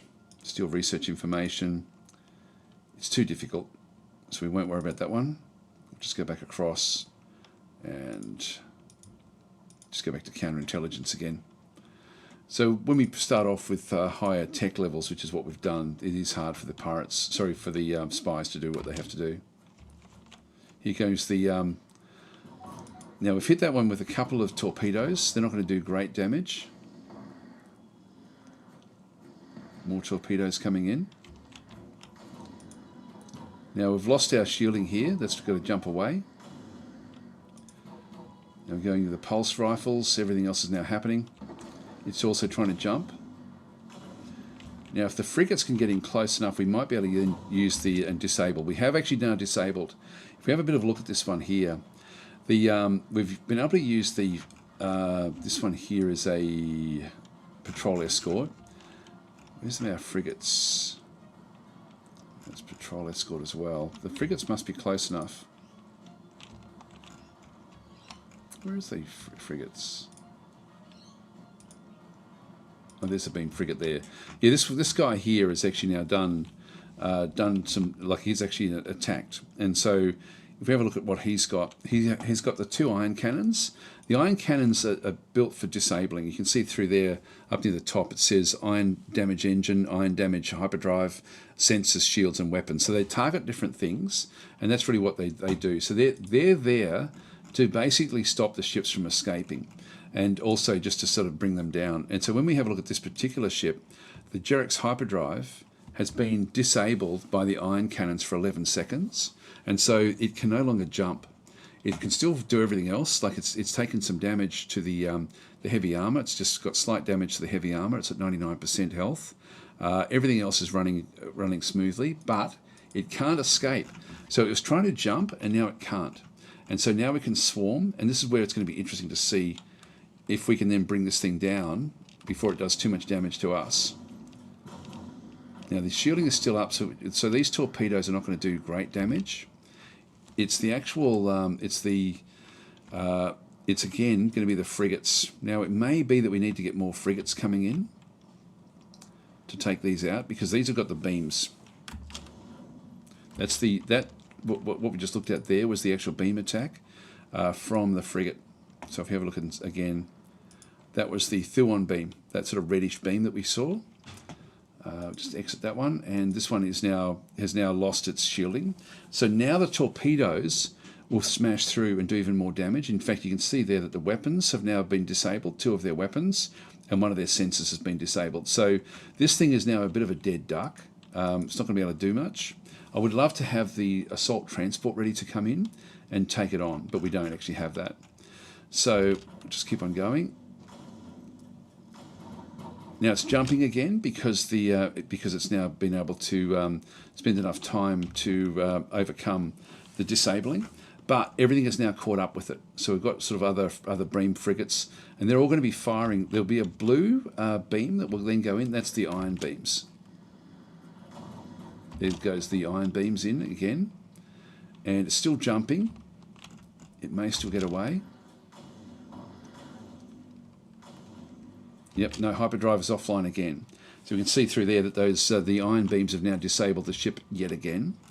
So this is actually working pretty well. Now we've got 2 fleets coming in. I don't think the 2 fleets are going to be enough to actually be able to stop this. So yeah, so we've got the so with the both fleets, it's enough with everything we have. I think we need to add in more frigates, to be honest, to be able to then sort of take these out. Maybe 1 more frigate, 1 more patrol escort per fleet, and then the individual fleets will then be able to do what they have to do. Again, we can just sort of see that this one's down for only another 2 seconds, but they have to then start their timer again. And in the meantime, this thing is now losing a lot of, there's a lot of stuff now damaged on the ship. So all of the weaponry is out. The armor is down. The armor has been completely destroyed in this time. The Corvidian shields are damaged at 99% health. The damage control unit is still actually operational. The assault pods are damaged. The fuel cell is damaged as well. Reactor has been damaged. So we're starting to now rip into it. And we're going to destroy it. Yeah, this thing is not ready yet, still under construction. So we'll just blow it up.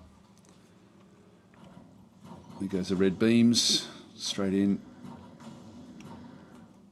Yeah, these, I don't think that on their own they're going to be able to deal with this all that effectively. Now, what's that? These are the friendly pirates.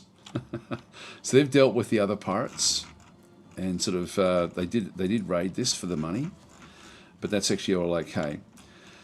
Okay, so let's just go back into our fleet designs, and because I don't think they're strong enough, so we'll just go across into the defence fleets. We'll just go and edit this. So we need to have at least 1 more frigate and probably just 1 more escort, I think. So 8 ships in total. Well, should be enough, I think, to take out one of the pirate ships. So we just want to get this one right. You're better off erring on the low side first when you're building these, and then sort of up them as required. So we don't need to build a new fleet. All we just do is just go to our first fleet and top up with ships. So build the extra patrol escort. Now we're out of money, so I'm just going to have to wait for more money before we can do more.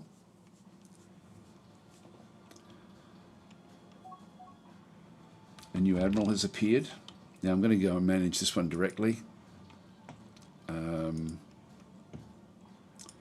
I'm going to stop this one being automated. It's going to be manual. And we're going to send this one to the 1st Defence Fleet. Transfer. So it will transfer across. It'll be there in about a month or a few weeks, 3 weeks, to transfer out to that particular ship. Now the first, just keep that one doing what it's doing. Hi Ozone Griff, how you going? Hi to anybody else as well, by the way. I've missed a lot of comments there. Discovery. So we're discovering different resources. Yes, we're sort of picking up the bits and pieces that were left there. It's just got a visual glitch. Construction ship completed. System maps recovered. Yeah, we did that one before. Okay, the troop transport is now complete. So that one's just going to be floating around. Again, if we just press on 0, it is set to manual. It won't do anything. So we'll just leave that one alone. And when we end up with an attack, we'll send that one in to do the captures. Now again, if we can't do it easily, we'll end up we'll build 2 of them in that fleet. Okay, I'm going to go back to the first and top up. So that gives me all the top ups there. Go back to the second and top up there again as well. Just need to get up to about 5,000, then we'll just top up with the last ship.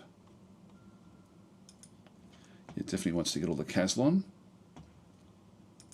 There we go. So that's now giving us 2 fleets that should be able to take out a pirate ship each time.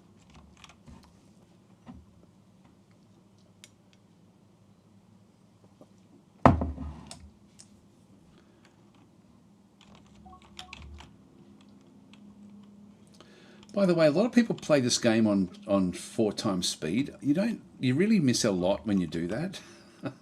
So I always just now build. Yeah, I will actually, when it's just saying one constructor on its own, I'm happy to do that. What I don't like is when it gives me a big long list of ships and I don't want all of them. But constructors are important for us at this stage. Hi Fish Pilot, saying, have they added shift queue orders yet? No, and I don't know if or when they will do that. So many people have asked for it. It's sort of funny, the development. Like it's sort of one of those things where, they're very resistant for certain things because it wasn't part of their design decisions for when the game was being built. But I think that they've made some mistakes with that, to be honest, and I think that's one of them. One of them is the fact that they haven't listened to people wanting to be able to queue up the orders. I don't think it's in the game. I'm pretty sure it's not, because I know that every time it's been mentioned, it's been sort of like ignored. So not like it's been purposely thought of as not being important, but I know it actually is. I mean, so many people who played Distant Worlds Universe really, really want that. Just press tab just so we can sort of look at the different different angles from the height as well. When we get into actually taking on the pirates properly, we'll then sort of do a few other little bits and pieces with this as well. Yeah, so Fish Pilot's saying, I hate to say it, but it's holding me back from playing. Well, let them know. Like I would leave feedback and let them know that that's actually one of the. I mean, so many of us have said that. Like it's been, you're not alone. But I think the more people who actually say it and say what's actually stopping them from playing the game, like it's important information that they understand that. I always try to give feedback after I've done a live stream when people actually do give me feedback, but I always forget a lot of what's actually sort of said. New escort complete. Yeah, so Casnar's saying, I play on 4 times speed when starting at tech level 0 in a single solar system. Other than that, speed 1 is fine. Less in battles. Yeah, I like to go to half or quarter in battles. Now, we've got under attack exploration ship in the Atlaeus 1. Let's just go and have a look at this one. Where's this? So they're following us through. That is their home system. So that's fair enough. So they're actually now chasing us down. Yep, with just a few other little ships, heavy escort, and a fleet frigate. New frigate has now been completed. I think we've got all of our ships queued up. Yep, in both fleets. That's good. And the Asmodisky system. New frigate completed. Dismiss that one. That's fine. Accept treaty. Here we go. This was very, very fast to get this one here. the non-aggression treaty. I'll accept that treaty. Now, I do actually want the pirate ships, so I want to be attacking them because I want to be taking over. So I've still got to wait for the other pirate group to come back again and raid us. So I've got the 2 fleets, one that can then look after the Asmodiscus system and the other one for going off wherever else we need it. Assign mission, yep, we'll assign that mission. That's really good steel production. So I'm just going to, oh, here we go. The Bloodstorm pirates have now been encountered as well. This is good. So we're finding a lot of different pirate factions. We don't know where these guys are from. Now these are Quiminos. And what's interesting about these is the difference with their ships. And so the pirate faction is predominantly composed of Quiminos. The Quiminos are naturally slightly hostile towards us. It's been catastrophically bad with our first thing. Let's just dismiss it. But what we want to do is we want to go and have a look at where they actually are. Because attacking these, we should probably still be okay with what we've got. Let me go through and show you what I mean. They've got destroyers and frigates that have come in here. If we have a bit of a look. Actually, there's a few other ships in this other side as well. So there's more of them coming in. Plus there are a heap of them in here as well. So what have they got? So they're going off to refuel at a place called the Hydrus Shelter. That would be their home base. That was also going off to refuel. So initially they were going to be coming into attack, but they're actually going off somewhere else. Now they've got destroyers. They do actually have a yes. They're actually now leaving straight away. So this is just a fleet frigate and another fleet frigate. Now, if we have a look at the destroyer, this is going to be the hardest one for us to take on initially. And we'll just analyse and see what it's actually got. Because these have got, the Quimino have got like some other really big advantages. So they're using stock standard stuff on the inside. They've got better hyperdrive than what we've got. And they've got, they're using the same engine that we've got. Although this is version 2. The Maxos Blaster. They're using Lance missiles, which are long-range missiles. Again, shouldn't really worry us because we've got the, like with all the patrol escorts we have with the Sentinel beams, that should help us a little bit, even though these are quite powerful. And then they've got Sentinel multi-beam defense. So their actual attack is not terribly strong, but where these guys absolutely shine is with the bubble shields, their shield generators in through here. And when we have a look at this one through here, we've got like the component iron defense is 1, the iron damage defense is 2. So iron cannons will have a little bit of a harder time getting through this one, but nothing too bad.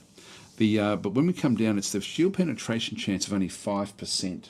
Now, if we compare that to our ships are running at 20%.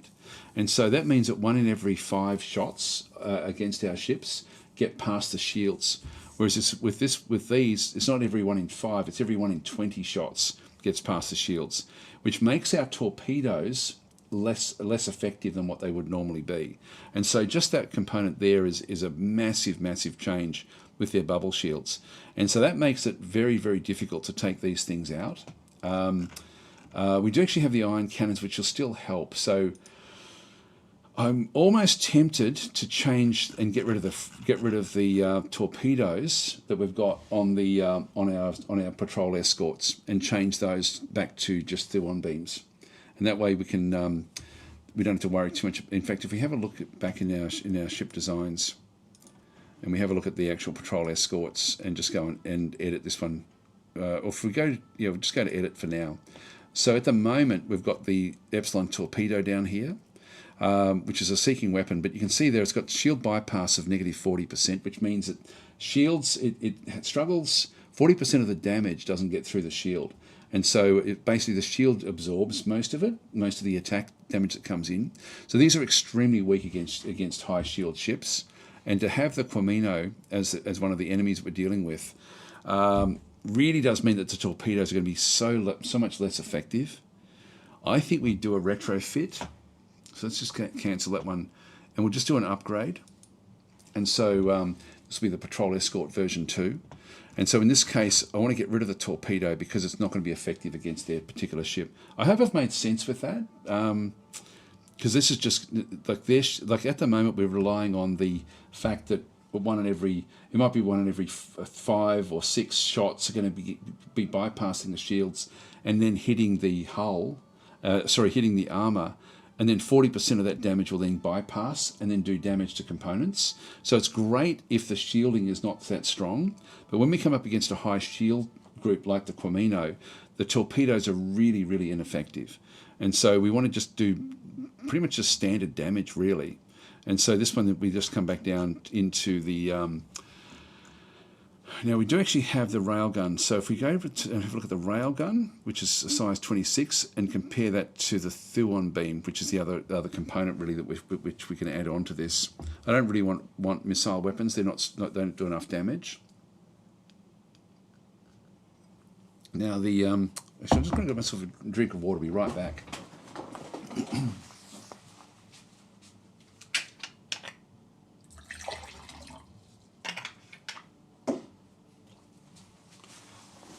Fill up my water bottle when this one gets done.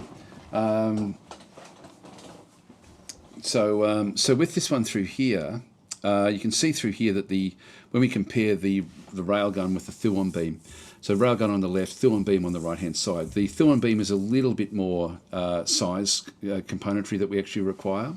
It's got the weapon targeting is better on the Thuon beam, so we've got a better chance to actually hit things, like a 20% difference there. The weapon countermeasures as well. It does have a better countermeasures as well. They're both essentially direct fire weapons. The damage is 11 per shot from the railgun, which seems like a lot, but when we actually have reactive armor on the ships, that has to be then taken into account. It's not going to be enough. It's going to be less ultimately. Whereas the Thuon beam, every shot of the Thuon beam is 24. The damage rate, you can see there that the railgun does more. It's like a machine gun with the railgun. So it does do 7.2 per second, but the actual damage being done is not 11. It's usually about sort of 7 or 6, somewhere in there, because of the reactiveness of the actual armor that they've got to then break through. So damage at maximum range, yep, so it's only 10 as opposed to 20. That's actually okay.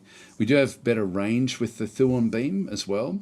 The difference here is it's got a shield bypass of plus 40%, but then it doesn't do very well against armor. So we could use railguns here to sort of strip away the shielding, or to even to bypass the shields. But then we still have problems with the armor. We don't get through the armor with this. It's just going to bounce off. So I still think the Thuon beam, which doesn't have any bonuses against the others, is still going to be okay. Because the railgun is not going to break through. That's why we just bring it down. Yeah, I'm sort of in two minds really as to which way we go with this. We do have 2 shots per volley with the railgun, so essentially you're doing a little bit more. It's tempting because of the where it sort of shows that damage per the damage per second, the 7.2 is not bad.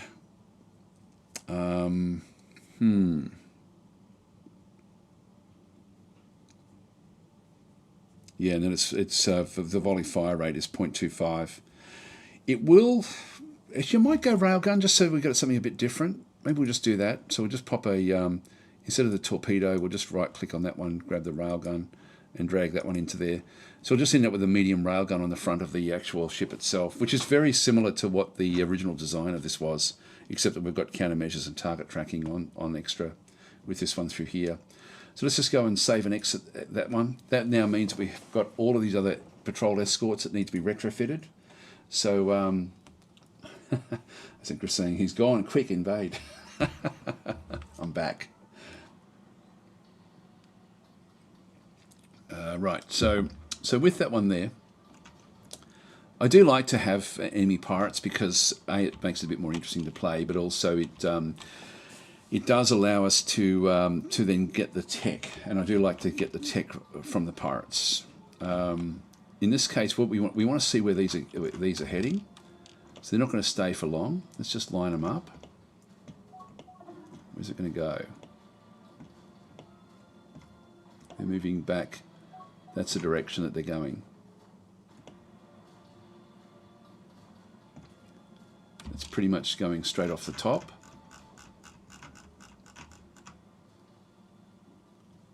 Might be out here. We know that there's nothing out this way. And there's nothing here, I don't think.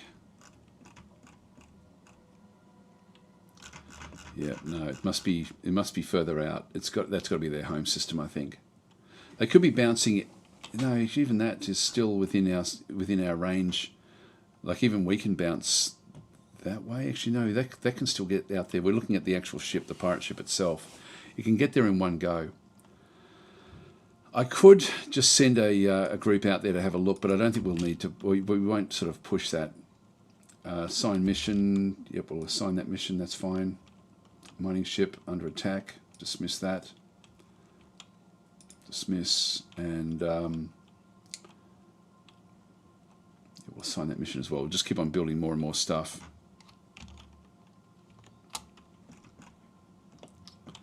Okay, let's just zoom on back in again, and in this case we'll just tell our fleets.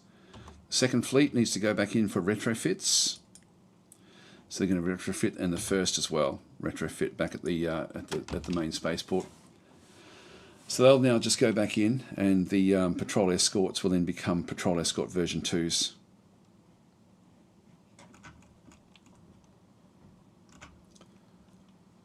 Actually, they're retrofitting directly from the planet. It's the beam frigates. Yeah, patrol escort version 2. That's version 2. Still one of the old ones. This one's now version 2 as well. It's a beam frigate. And version 2 there as well. So that's now, these have now got their railguns on. So when the pirates come back, we'll be sort of ready for them. And the railguns are sort of fairly generic. We're still going to be able to make use of them anywhere else as well. Now, sorry, I'll just pause this. So I've got another comment there. So Rocklight saying, Daz, name asked above about the fleets. Where was that? Oh, name. So fleet's more manageable. I haven't played in a couple of months. I hated how unresponsive the fleets are. Look, I find them very responsive because I set them up through here. So I don't have to micromanage them. So all I'm doing through here is if I go back into my fleet, like you saw there that I upgraded my my patrol escort. The two fleets I have been designed as defense fleets, and actually we'll just go and edit this. So this one here, you can see there, it's got the latest design for the hull patrol escort, and so whatever the latest hull is that I've got it's just going to automatically do it. Now I don't have to tell it to retrofit, particularly if I just leave them on auto.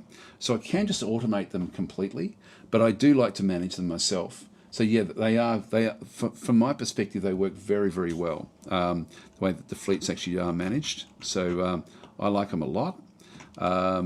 Yeah, they basically do what you want. Now the second fleet, you can see I've got these set to manual, but they've still got the defense fleet template. So these have all been now upgraded, or this in the process of upgrading.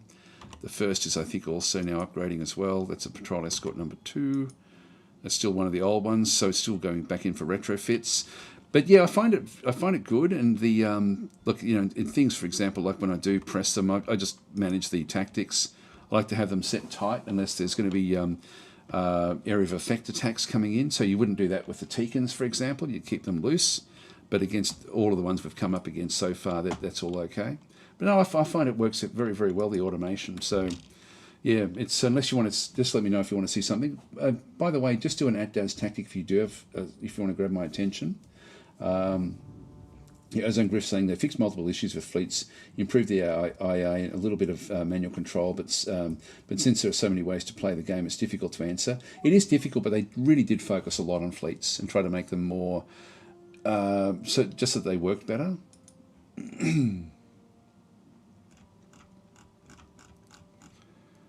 So we'll just leave these to keep on coming back in. And I'm not really getting in the middle of anything except for these two fleets that I'm controlling. That's all I really care about at this stage. It's interesting, this fleet's back over here.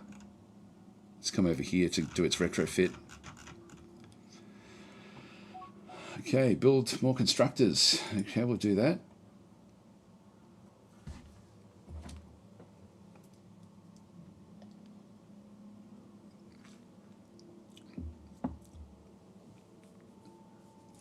Yeah, so Admiral is in saying, I think the fleet AI has improved quite a bit. Yeah, I agree.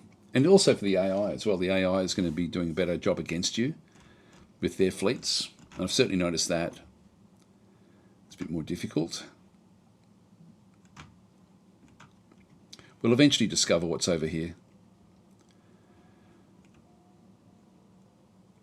Really just need to have some of the pirates come back into this system. Our group is not strong enough to take on the pirates in their own system yet.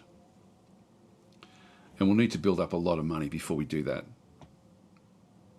But I can't stress how important this area inside your military tab is. To go to military, then go to the fleet templates. This is such a good way to manage your fleets. It's great.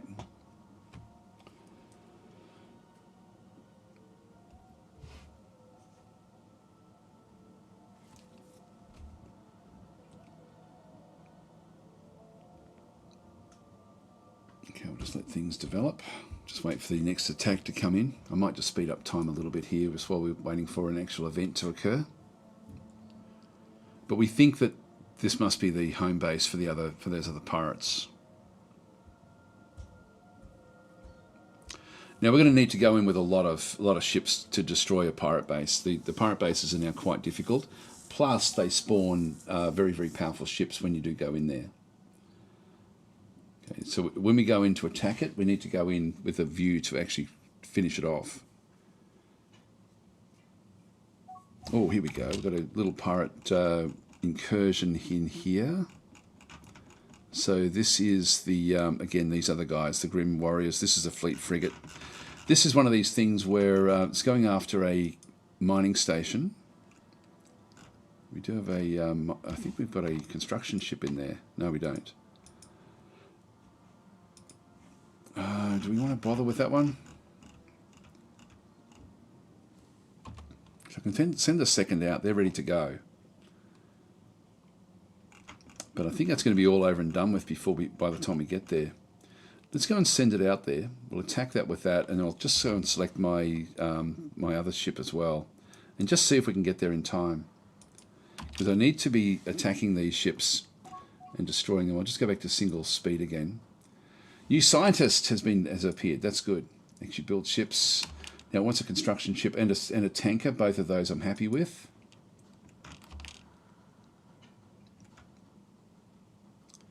It'll take us a little while to get here. Uh-oh, here we go. We've got the second one now coming in. It's another fleet frigate.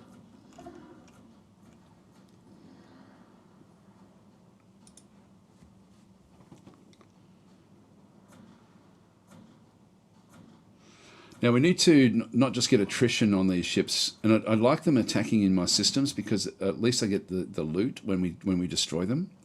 But we want to be capturing some of these as well. Ideally in our home system. But if they're going after these other bases, then we'll just keep on sort of operating these.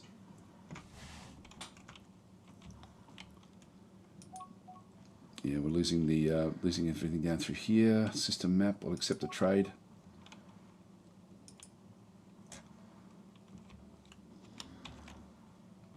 They need the shielding to drop before they can then send in the other bits and pieces. Now, what we'll see through here is that this one here is actually using the railgun. And so the railgun is getting past a little bit and doing damage to the armor. So it's got the armor bypass, but it's not doing very good against the shields. But every so often one will bypass the shielding. Now that one's sending missiles in. There's our second fleet. Oh, here comes even more. To see where the second fleet is. Here it comes.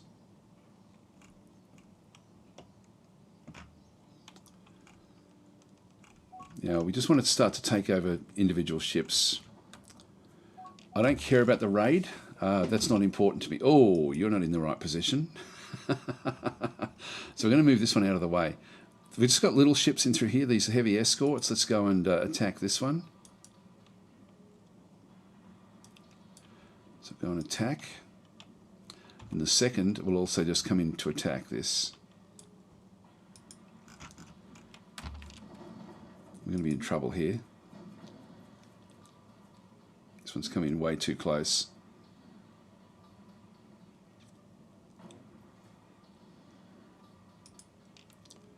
One's jumping away.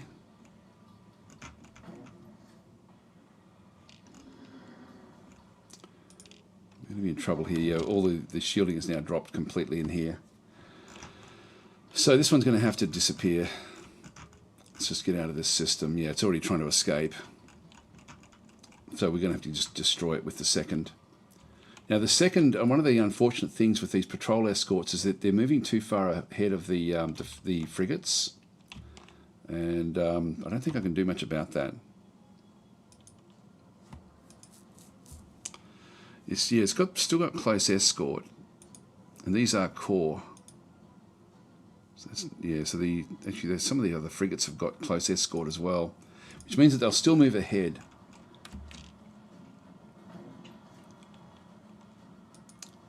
That one hasn't been disabled at all.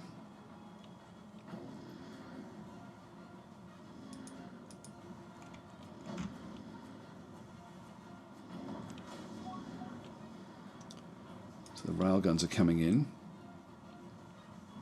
If we have a look at this one here as an example against the other one, this one's got Corvidian shields, and you can see there the shield penetration chance is not 5, it's 15. So we've got essentially like a 1 in 7, 1 in 6 chance of actually getting through that particular ship. As in sort of saying, do you ever use attack postures? I use the defense ones all the time, but I find the attack postures a bit lacking. Also, what do you think of the raid feature? I do use the raids when I've got a lot of fleets, like that can be useful. So the attack postures, if we just go back into the second, and so do you mean the formations, or do you mean something different? Or maybe you're wrong about that. Or do you mean the individual ship? I've got the positioning. I've got these set to close escort. Not sure what you mean by the attack postures. Not sure what that is referring to. This one's trying to jump out of the system. This one should have, yeah, this one's now got everything down. So they're going to be trying to get on it and raid it. Now that they've broken everything in this particular instance.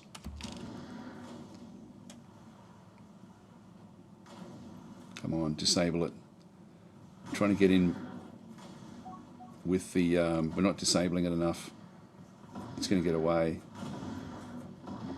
I know, hyperdrive is now offline, that's good. Okay, now I can bring the other ship in, which is struggling a bit here. So this one has been disabled, so let's just go and try to capture that one. And then we'll go back to the second fleet and we'll destroy this one now.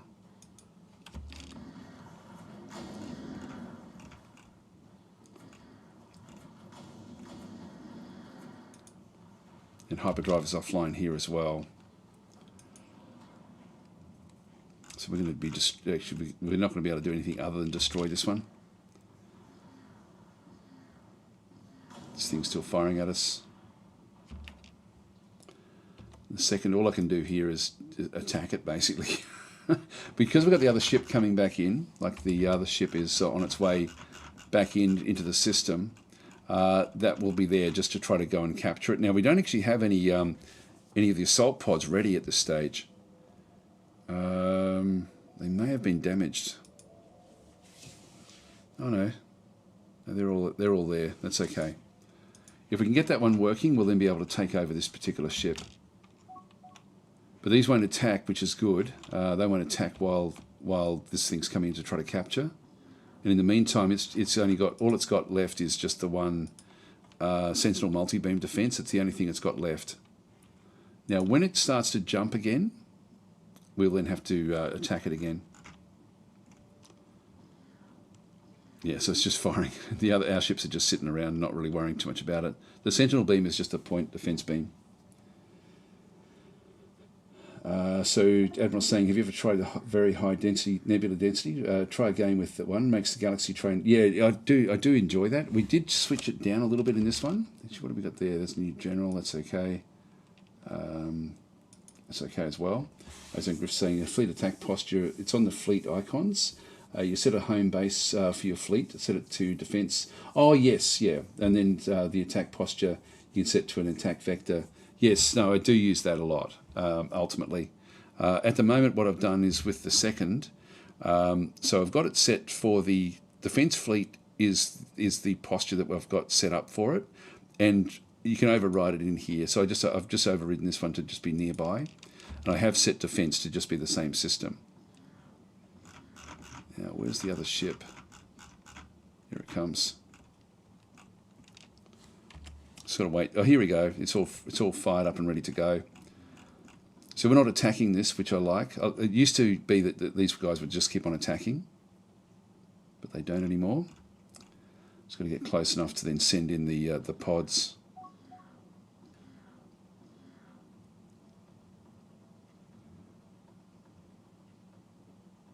There they go.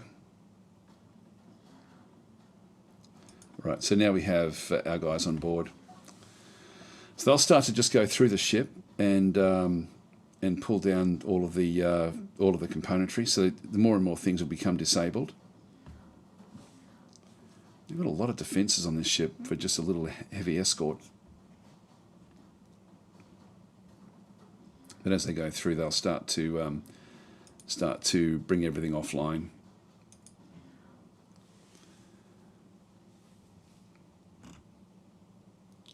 We may need to get 2 of these. There's a constructor. No one's come in to pick up the stuff in here yet, but that will come.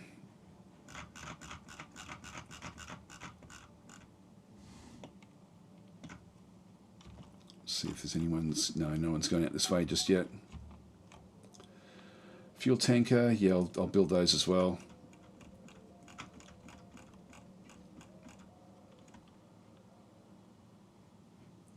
This one's still just trying to capture. Yeah, we've got enough there now. So our Marines will then sort of take this one on. Another Quamino group. Okay, so this is cool. This one's we've been slightly successful, but it's going to take forever to get them on board. Where we don't have to keep on paying them. So I'm going to decline that as well. Yep. So we've now boarded the Altace has been boarded and captured. So we now need to fix it up. So it won't actually do anything. I'm going to set this one to manually control. Now we do actually have this constructor, which is picking up the different sections. I can tell it to go and repair this complete construction. So let's just go and get it doing there, and we'll just go back to fully automate in this instance. Decline. Now it looks like we've got another ship coming in. Where was that? Oh no.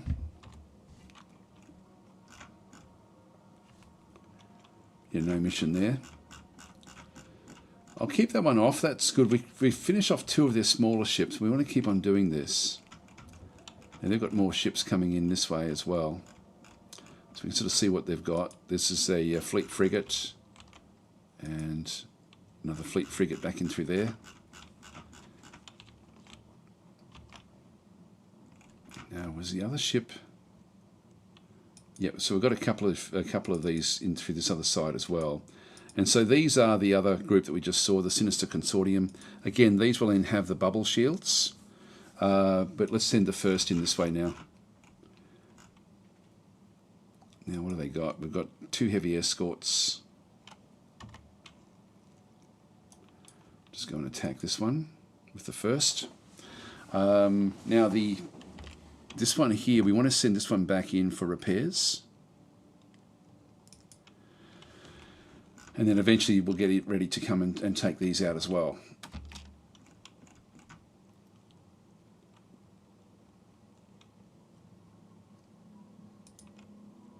Yeah, it's going to raid that station.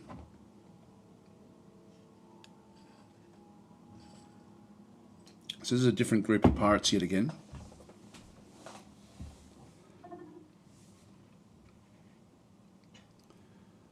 Attack. Here we go. So system maps were then recovered back in the other, where the other attack was. I really want technology. We may still be getting technology, like we may be picking it up. Yeah, we got a little bit with the enhanced engines because they had the better proton engines. We picked up a little bit there. A little bit with the enhanced construction through here as well. Nothing much else. Often it'll be the weaponry. But no, nothing. Yeah, a little bit with the electromagnetic defences. This is what we've picked up from just the loot that was left over in space. So this is why I do like to be attacking the pirates, not just paying them off. So first...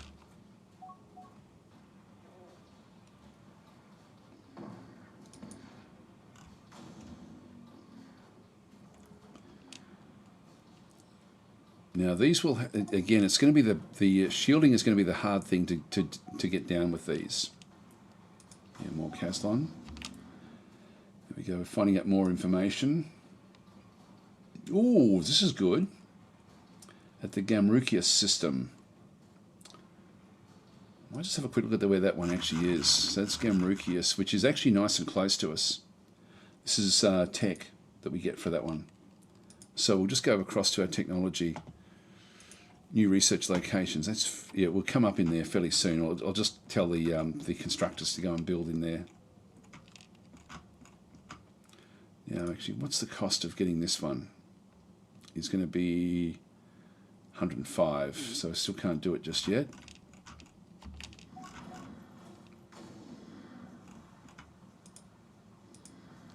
Yeah, okay, we have actually now been able to wipe out the shielding very, very quickly on this ship, which is great.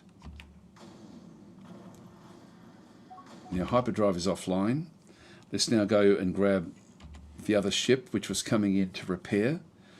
Let's go and capture this one first in this case. So we'll go and do a capture, and then when I give this one the other attack order, they'll stop attacking this one.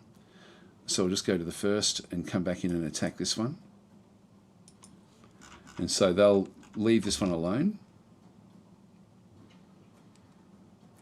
Now that we've sort of disabled that ship. Yeah, there we go. Wants to build the research station. Absolutely, that's what we wanted to do. So that's now in there. We've got another one now going off to do that one. And I'm going to start to allow it to just build whatever bases it wants. So let's just go back into our automation settings. And ship construction, at the moment they haven't been bothering me too much, but I'm just going to go to base construction and say, yep, whatever you want to do, just do it. Just so I don't have to think about it. So we ignore this one now. Now this one is still okay. These are not that powerful. And we're now sort of smashing our way through the bubble shield. And hyperdrive is offline temporarily, so it won't be able to escape very well. So against these little Quamino pirate ships, we're not too bad. Now it's trying to jump. Hyperdrive is offline. Let's just double check and see how this one's going. Reactor is offline.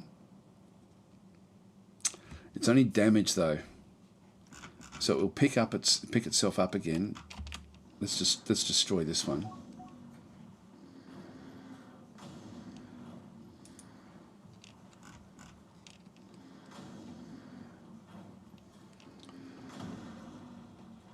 All right, that's fine.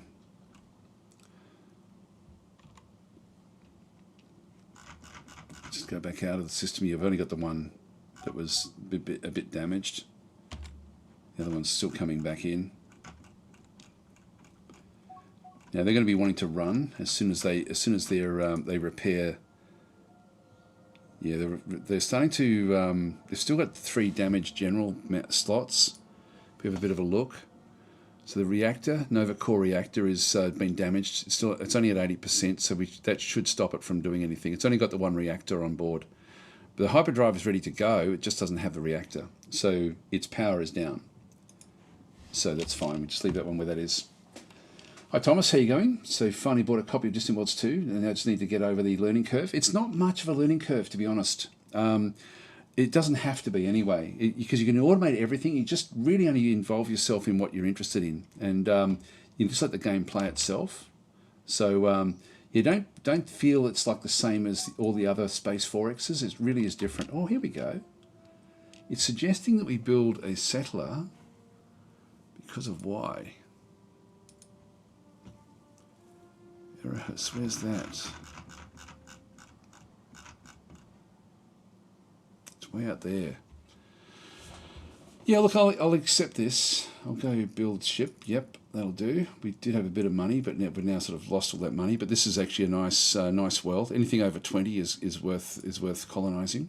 But see, I can have the game automate everything if I want it to, and just only sort of, you know, I can even just play where I just play as a single ship. So you really can actually, you don't have to be, don't be too put off by the you know, the complexity of the game. It models everything, but it is a simulation game, and you can get in the middle of as much or as little as you like. So Tom's saying, any recommendations as to which one beside Dad's are good videos to watch? I don't know, actually. I don't sort of watch many of the other videos. I don't know who actually has done other content. I mean, Larry Monty does them as well. Like he's got videos, but I haven't watched his videos for a while. So I'm not sure. I guess I'm biased.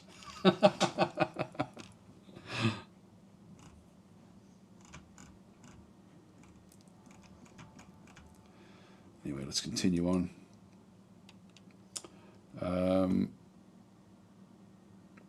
Yes, that mining station's just doing what it's doing. Eventually someone will come in and pick up all this stuff. Just got to keep on watching this one. Yeah, the reactor is still offline, but they're fixing things up. Looks like the reactor is still offline. What about 0? How far off are we? Yeah, it's still a little way off. Here it comes. Your salt transport. Now, when this reactor comes back online, it's going to be wanting to jump back out again. Oh, here we go. Our agent has evaded detection and successfully carrying out their mission to steal research information on fusion ignition from the Bloodstorm pirates. Great. So it's just going to keep off. It's going to find things to do and just go off and do it. So again, I'm not getting in the middle of that. I'm just letting it do its own thing. Come on, in you come. Here it comes. Now this is the outside edge that it needs to have to then send in the landing party. So we're going to get here just in time. If we have a look at this, I'll just wait till it actually sends them in. Here they go. So they're now on board. If we have a bit of a look and see what they got up to. So the reactor is actually now has just come good. Their engines, their impulse engines are down, but everything else is actually okay. So technically, they can bounce out of here at any point now, and so it's still currently disabled, but it won't be for long. But our guys will now take this one over, and then it'll be fine for us to then go and do. So now we'll go through and start to disable things as we go through the ship. So we'll have this one under our control fairly soon as well. Now the ship that was down in here. We did actually have, where is it? What we wanted, this one's now been secured. I'm just going to tell this one to go back in and retire at the Prepper spaceport. And all of the tech that's on there, we'll start to get boosts with that one through there. We'll build that constructor. I'll just keep this one floating around in here for now. Not that it really matters that much. The first is all okay. Under attack. Okay, we've got an attack service, so it's a bit too far for me to worry about it. So I'll let that one go. And we should have this one very, very soon. Oops, had it paused. That would help. There we go. So we've now got this one, and we've got the energy is now coming up on board. We'll dismiss that one, and then this ship as well. I'm just going to change this one to manually controlled, and also then just tell it to go back and retire at the Prepper at the actual planet itself. Now these will take a bit of time to pull apart, but eventually we're going to be able to then get the tech from here, which would be great. So that's why I do like to have some pirate enemies, because it's a great way for us to accelerate through our technology. Mining ship is under attack. The Altair system. Yeah, back over here. Not going to be able to do much about that. Now, we still haven't gone further out.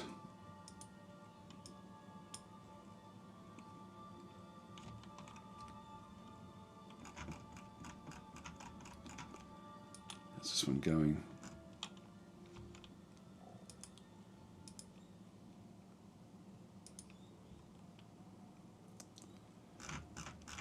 I'll let it finish off that bit, and then I'm going to send it out to this other system.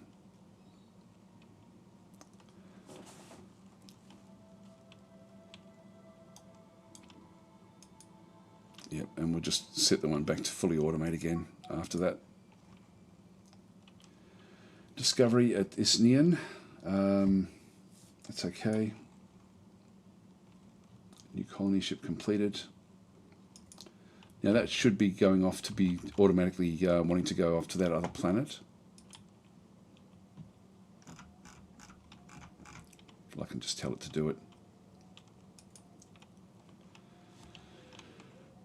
So that will, yeah. So we'll actually go and that one should have. It's queued for colonization,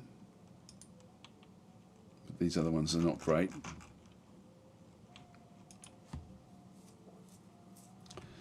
Now that means we're going to have to send out a fleet to protect this system.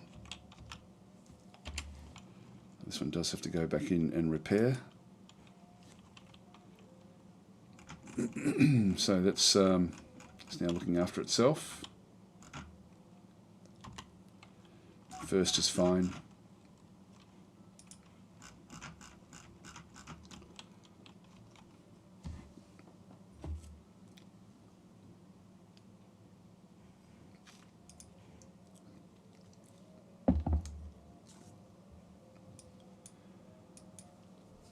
So this will be very, very close to where we think the pirates actually are. I don't know where the other pirates are. There's a lot of... these are going to be interesting when we get into this region of space. I'm thinking the hive ships will probably be in here. Usually the small nebulas indicate that there's hive ships inside them.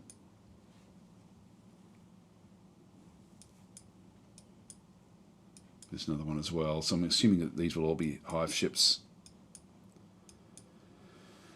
which will be a mid-game problem for us.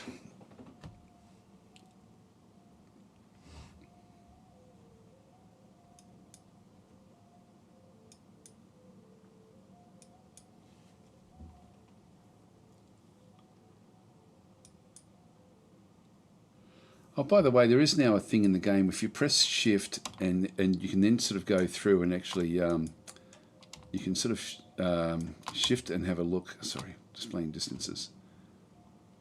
Where is it? If I go and click on something, should be able to get the displaying distances there. No, that's not what I wanted. Sorry, guys.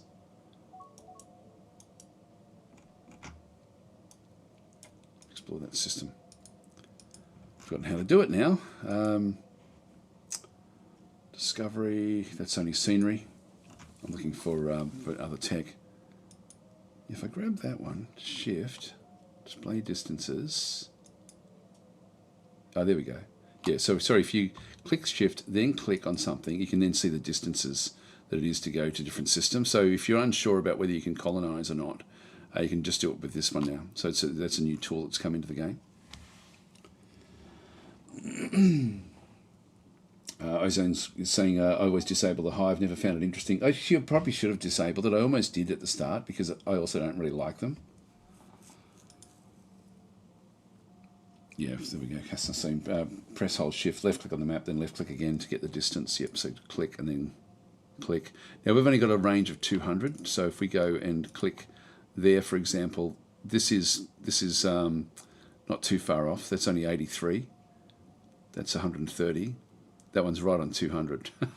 So if there's something out there, we'd have to then rely on this one to then be able to go and get more of the range.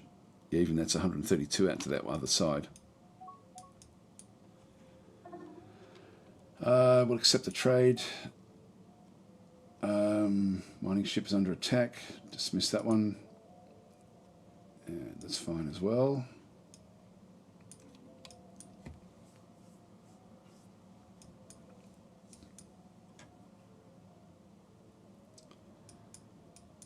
Need to get more of the pirate ships so we can sort of pull them apart.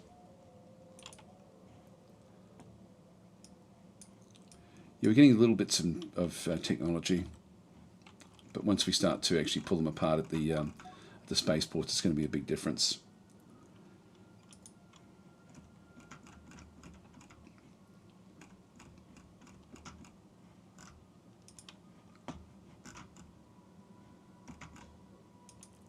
Yeah, it's being pulled apart at the planet, I think. Oh, it's already just happened, actually. That's already gone. Normally we'd get like a bit of a boost along. Didn't see much of it in that regard. Let's continue on. We're wanting to boost our technology as soon as we can. This one's still trying to find its way out there.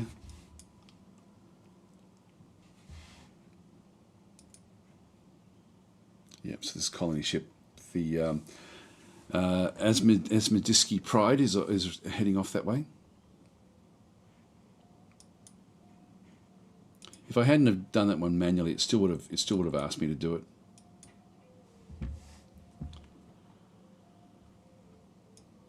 I think what we might do is we might send a second out there now.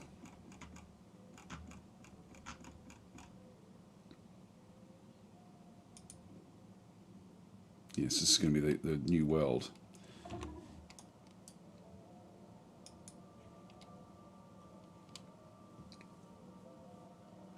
Yeah, that's Altaeus, such as where the other enemy pirates actually are that we know of. Let's look and see what these can get up to. Yeah, Admiral's saying devs really need to add a grid for distance markers. Yeah, there needs to be a lot more work done to that. Comes to feel something obvious that should have been in the basic. I agree with you 100%. Kelly's saying the only thing I like about the Hive is taking them over their carriers and going HAM. I'm not sure what that refers to. On anything else near me, yes, that would be pretty cool. It's under attack.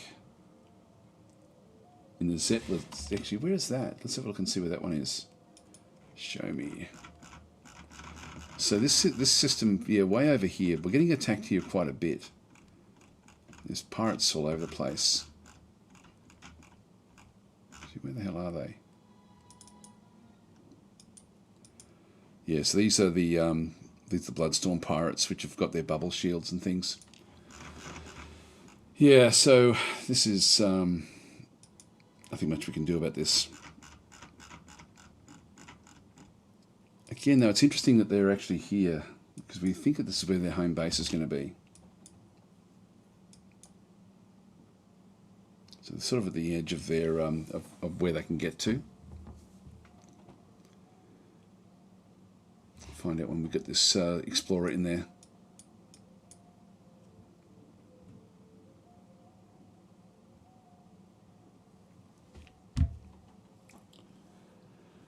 Yeah, so Griff is saying the Hive should stay in one system, drain its resources, killing it to reproduce, and then more scythe ships so that the other systems drain them and spread. That way would be a more interesting gameplay. What they do actually, which I think is fairly interesting, because they did change it to make it more intelligent. If let's just say that these little areas that we see through here are all Hive ships. There's 3 different classes of Hive ship now. They've got like frigates, destroyers, and then the carriers. And quite often what you'll find is that what they do is when you do wake them up, they'll go off and do basic raiding, but what they'll end up doing is trying to find each other. And so as they wake up, they then start to pull together into like an actual Hive fleet. And so they become more and more. There we go. We've just got this one from our pirates. This is good. Fusion ignition. That's great. And we actually just got that one through there. This one here gives us a Nova Core reactor. This is great, actually. This is against the Quimino group, which is something we don't have access to. And so this is a big, big change for us. But anyway, the Hive is no longer just an individual ship.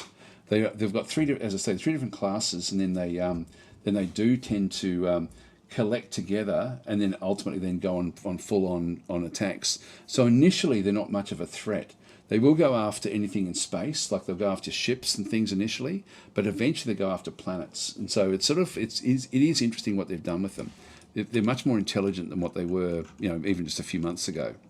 So they are sort of worthy of having a bit of a look. This is the explorer ship. It's okay. Now this is in the Dilat system. Is there?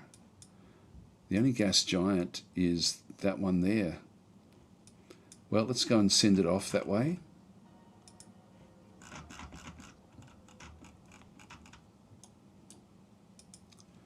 We'll survey Dilat 7. As we get closer, it may then come into focus that there's the pirate base there. I'm guessing, is there a brown?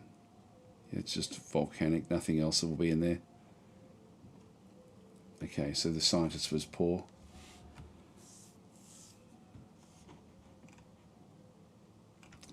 No, this is not the pirate system. So they must be further out. Let's go to fully automate back in there again. So we didn't find the pirates there. But they must be around in here somewhere. Because they definitely looked like they were bouncing out of that system into somewhere else.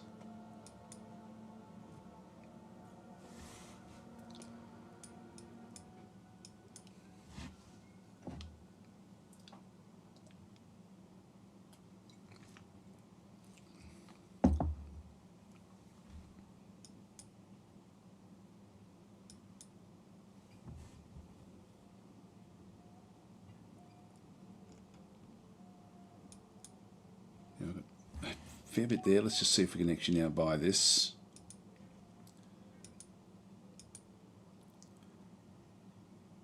Oh, we don't have enough. We just lost a lot more. Base rated. Okay. They sold the credits we needed to buy the to get the crash research. So just wait for till we get over 70,000 again. Oh, here we go. We don't need to. We did it automatically. That's great. So we've got that one happening. So we don't have to buy that one. Well, that's good. It saved us 70,000. That was that little pirate raid actually ended up saving us a lot of money. You don't have many explorers. Actually, I don't. I should get more. Grab these, the exploration ships. Purchase another 5.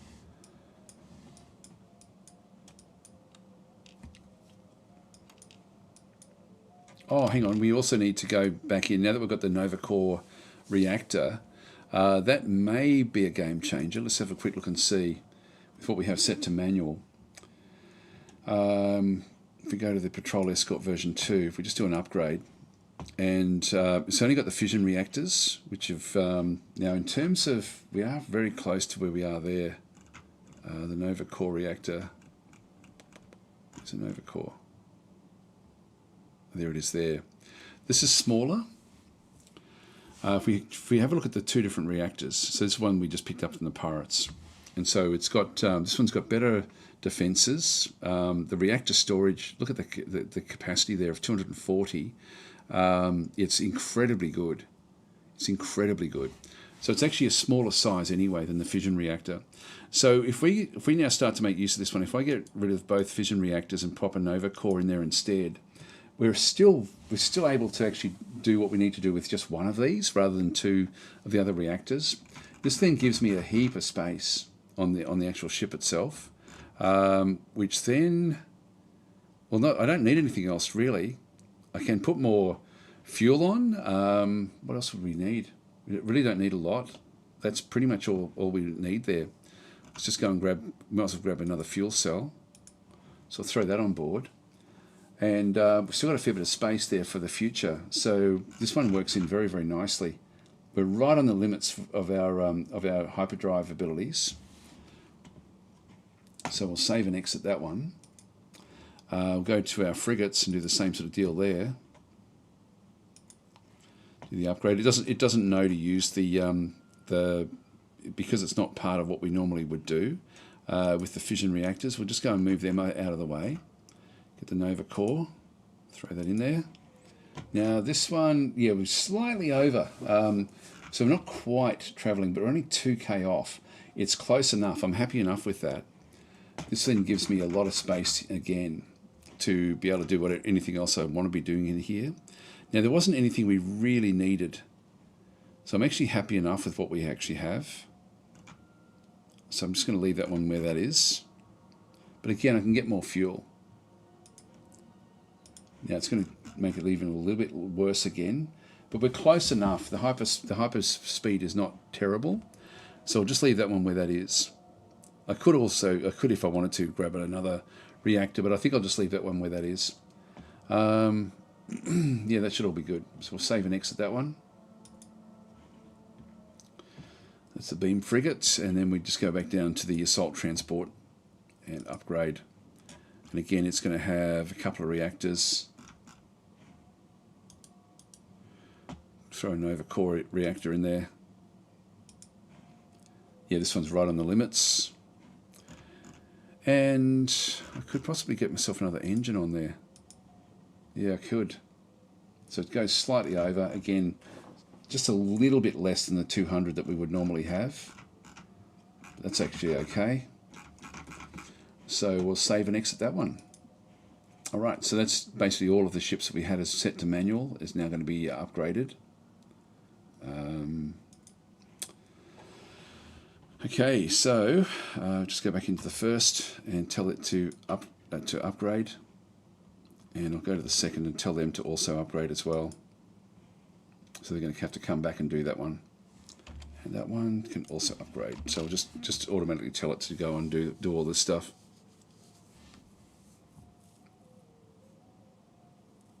Still a long way off getting the better hyperdrive. That spy is doing very, very well. He'll just keep on going off and grabbing what he can.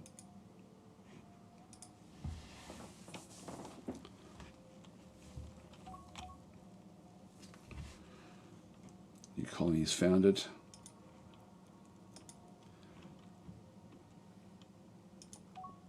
Just like to build a few troops.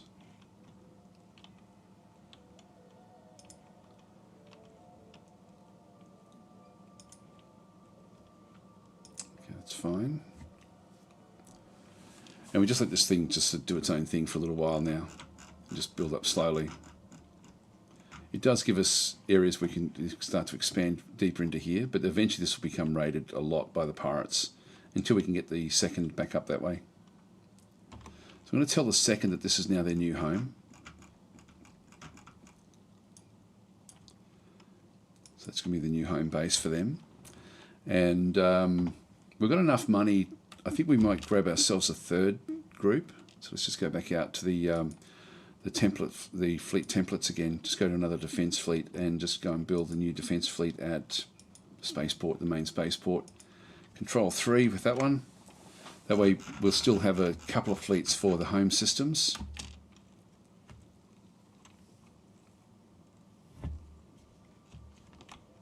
Everything else is looking pretty cool here. This is looking good. And we'll probably end up getting the first fleet and making that into an attack fleet to take out some of the pirate bases when we find them. It's nowhere near strong enough to take this out just yet. We may wait for destroyers before we do that. But the game is not you don't have to be doing a hell of a lot just to play the game. It is one of these games that just plods along. I've left this a bit exposed, which is a bit of a problem. Exploration ships are now going to become more complete.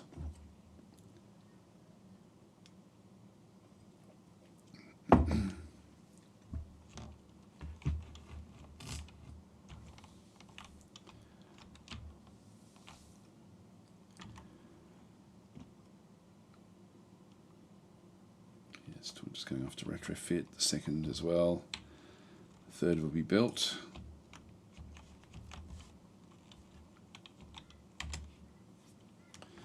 And that's now the assault transport version 2.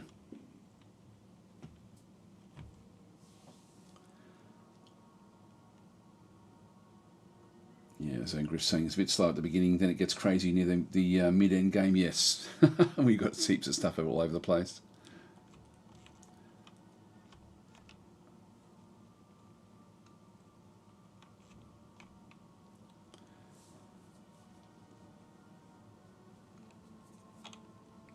We should start to see more and more transports heading between these two systems.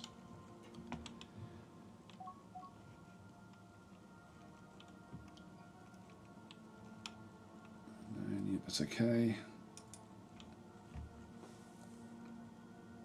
Just means that explorers have gone as far as they can with some of the exploration.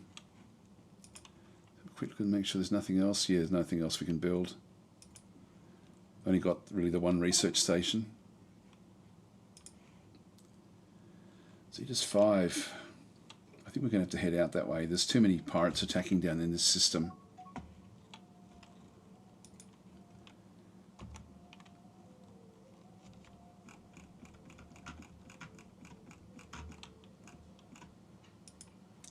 Yeah, big long list of ships now being built here. Waiting construction. Yeah, what are we missing? Silicon. Actually, silicon's still okay. So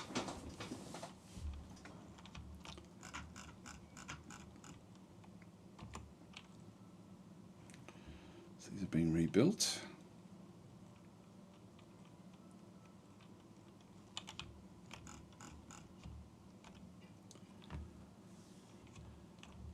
Will be attacked at some point.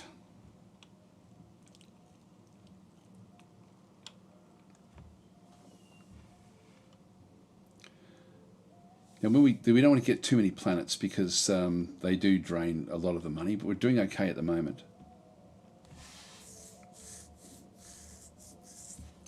I could even get myself a 4th fleet. Might do that actually. I'll just wait for this one to finish off its retrofit. Here we go. It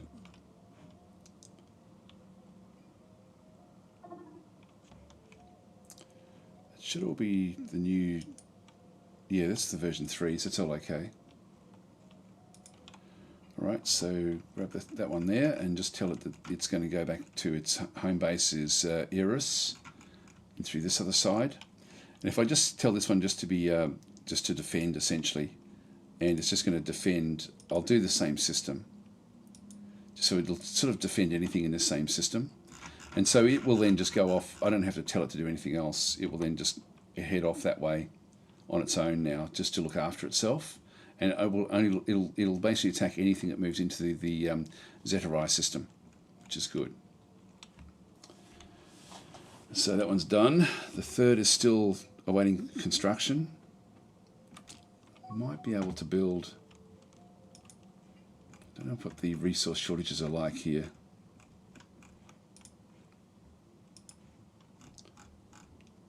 Yeah, no steel. So we can't build anything at this location. Let's just wait until we've got the 3rd built, and then we'll get the 4th built after that. I can only build them at the home base at this stage.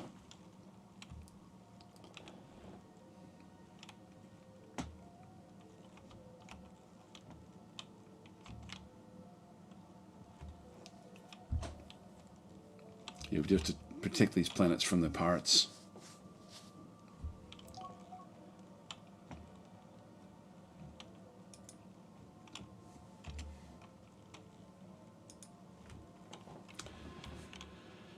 Now we've got a couple of ships that we ended up sort of picking up. If you have a quick look and see, are they still around at all?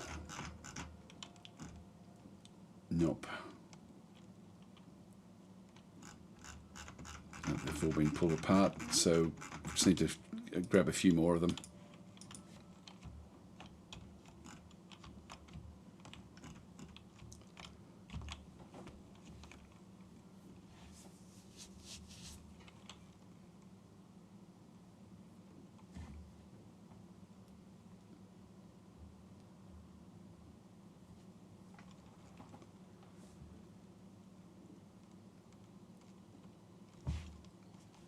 These in, so there's more. These are coming back in for retrofits themselves. I think these would have the Nova core. No, they've just got the fission reactors on. So that would be improved. Like if we did want to micromanage, we could put the Nova core reactors on everything, but I'll just keep it on my military ships. Others can just do what they want to do. Speed up time until something happens.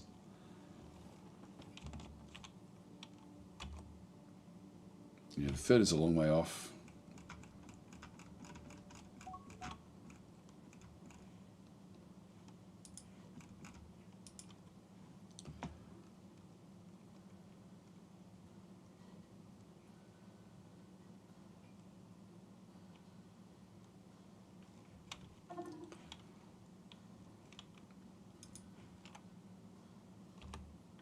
Okay, third is now being constructed.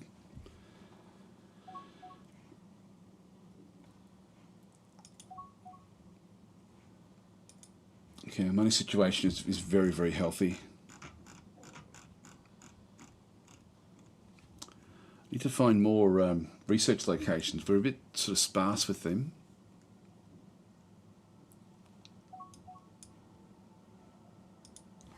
Okay, the third is now starting.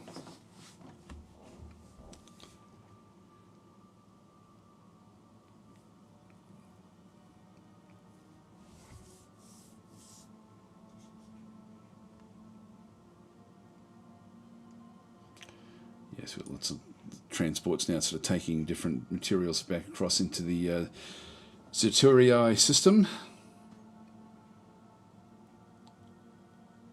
And then we've got mining ships coming back in as well. They've just been mining luxury items.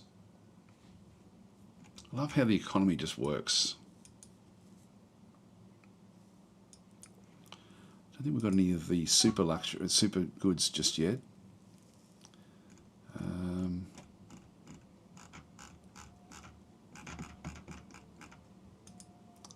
Let's go to luxuries.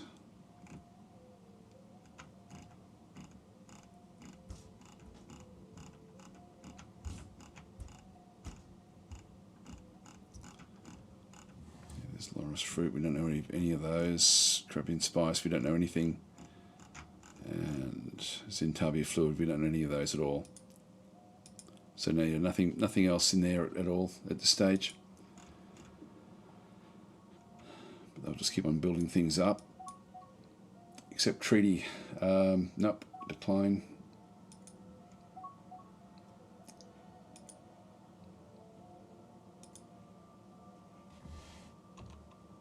Okay, we're moving forward here.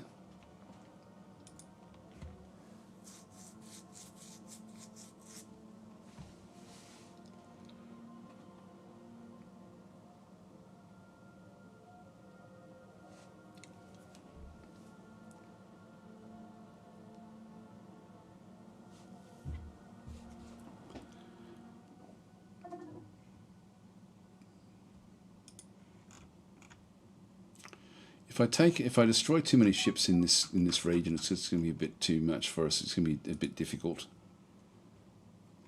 for us to be able to then take the ships back out again.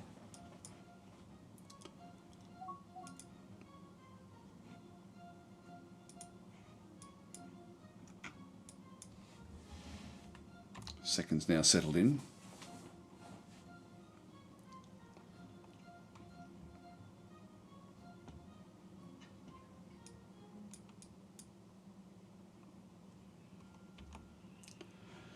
Third is becoming constructed, so we'll sort of move that off to the Zeta system, which has been under attack a little bit.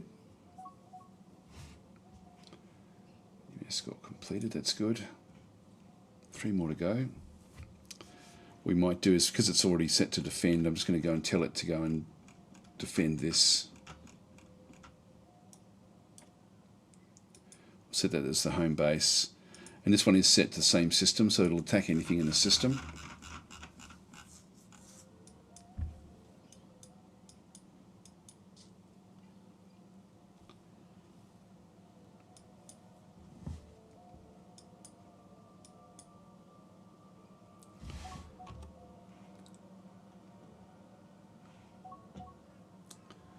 Another spy, another escort.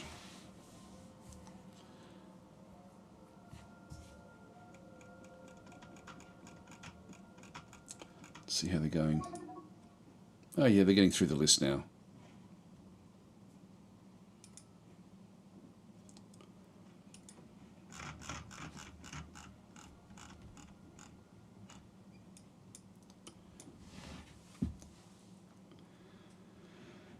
Yeah, we're starting to sort of look at some of these other planets where they may be, but I think that they're going to be further away. They could be in these sort of systems, I'm thinking.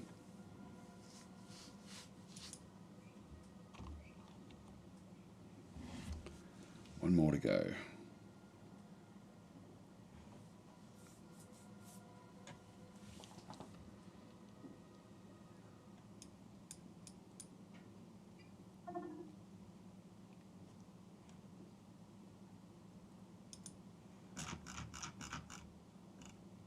Okay, that's interesting that they attacked us in here.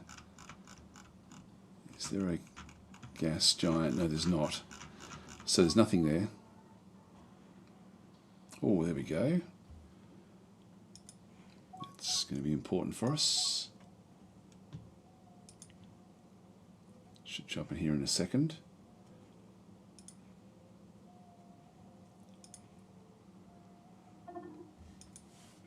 There it is. It's already doing it because we told it to automatically build things. Yes, we're getting a few attacks now coming back in under here. I'm going to wait because they will, when they find out we've got a colony here, they will target this.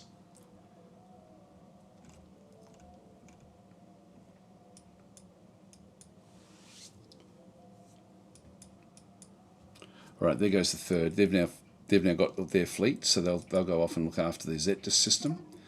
I'll grab another fleet because we're doing quite well here with our money. So just go back in across, grab another defense fleet. We can now do it at the Pripyat spaceport. Let's go and do that. And we'll set this one up as Control 4. And I might even build a fifth one because we're going to be needing it to sort of take over a lot of these other zones. So let's just go back in and build yet another one. At the back at the Asmodee spaceport as well. So that'll be 5. That gives me 5 fleets that we sort of then got control over.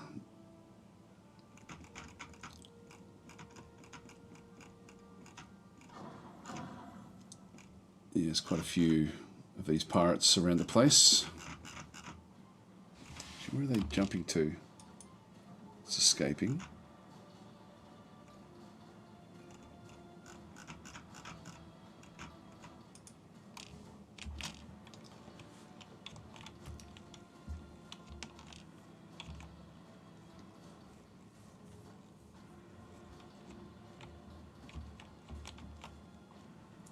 We haven't found any other factions in our little sector, not yet anyway.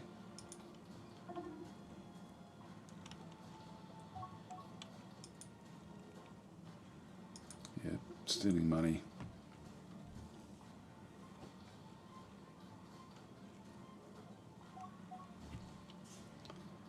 Another frigate completed. Yep, so both of these are being built consecutively.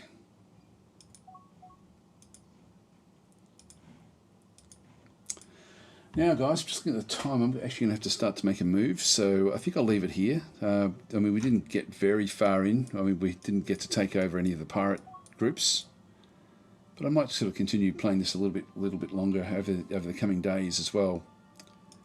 I do love this game. I love playing it. It's just such a great game. This is sort of interesting. We might even set up to, I would love to, well, we need to get this new hyperdrive as well, get that sort of on the ships. But then we do need to build a big attack fleet to go after the pirate bases. Because we will find them.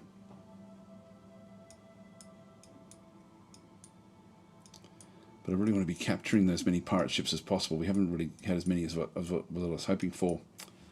So we do need them.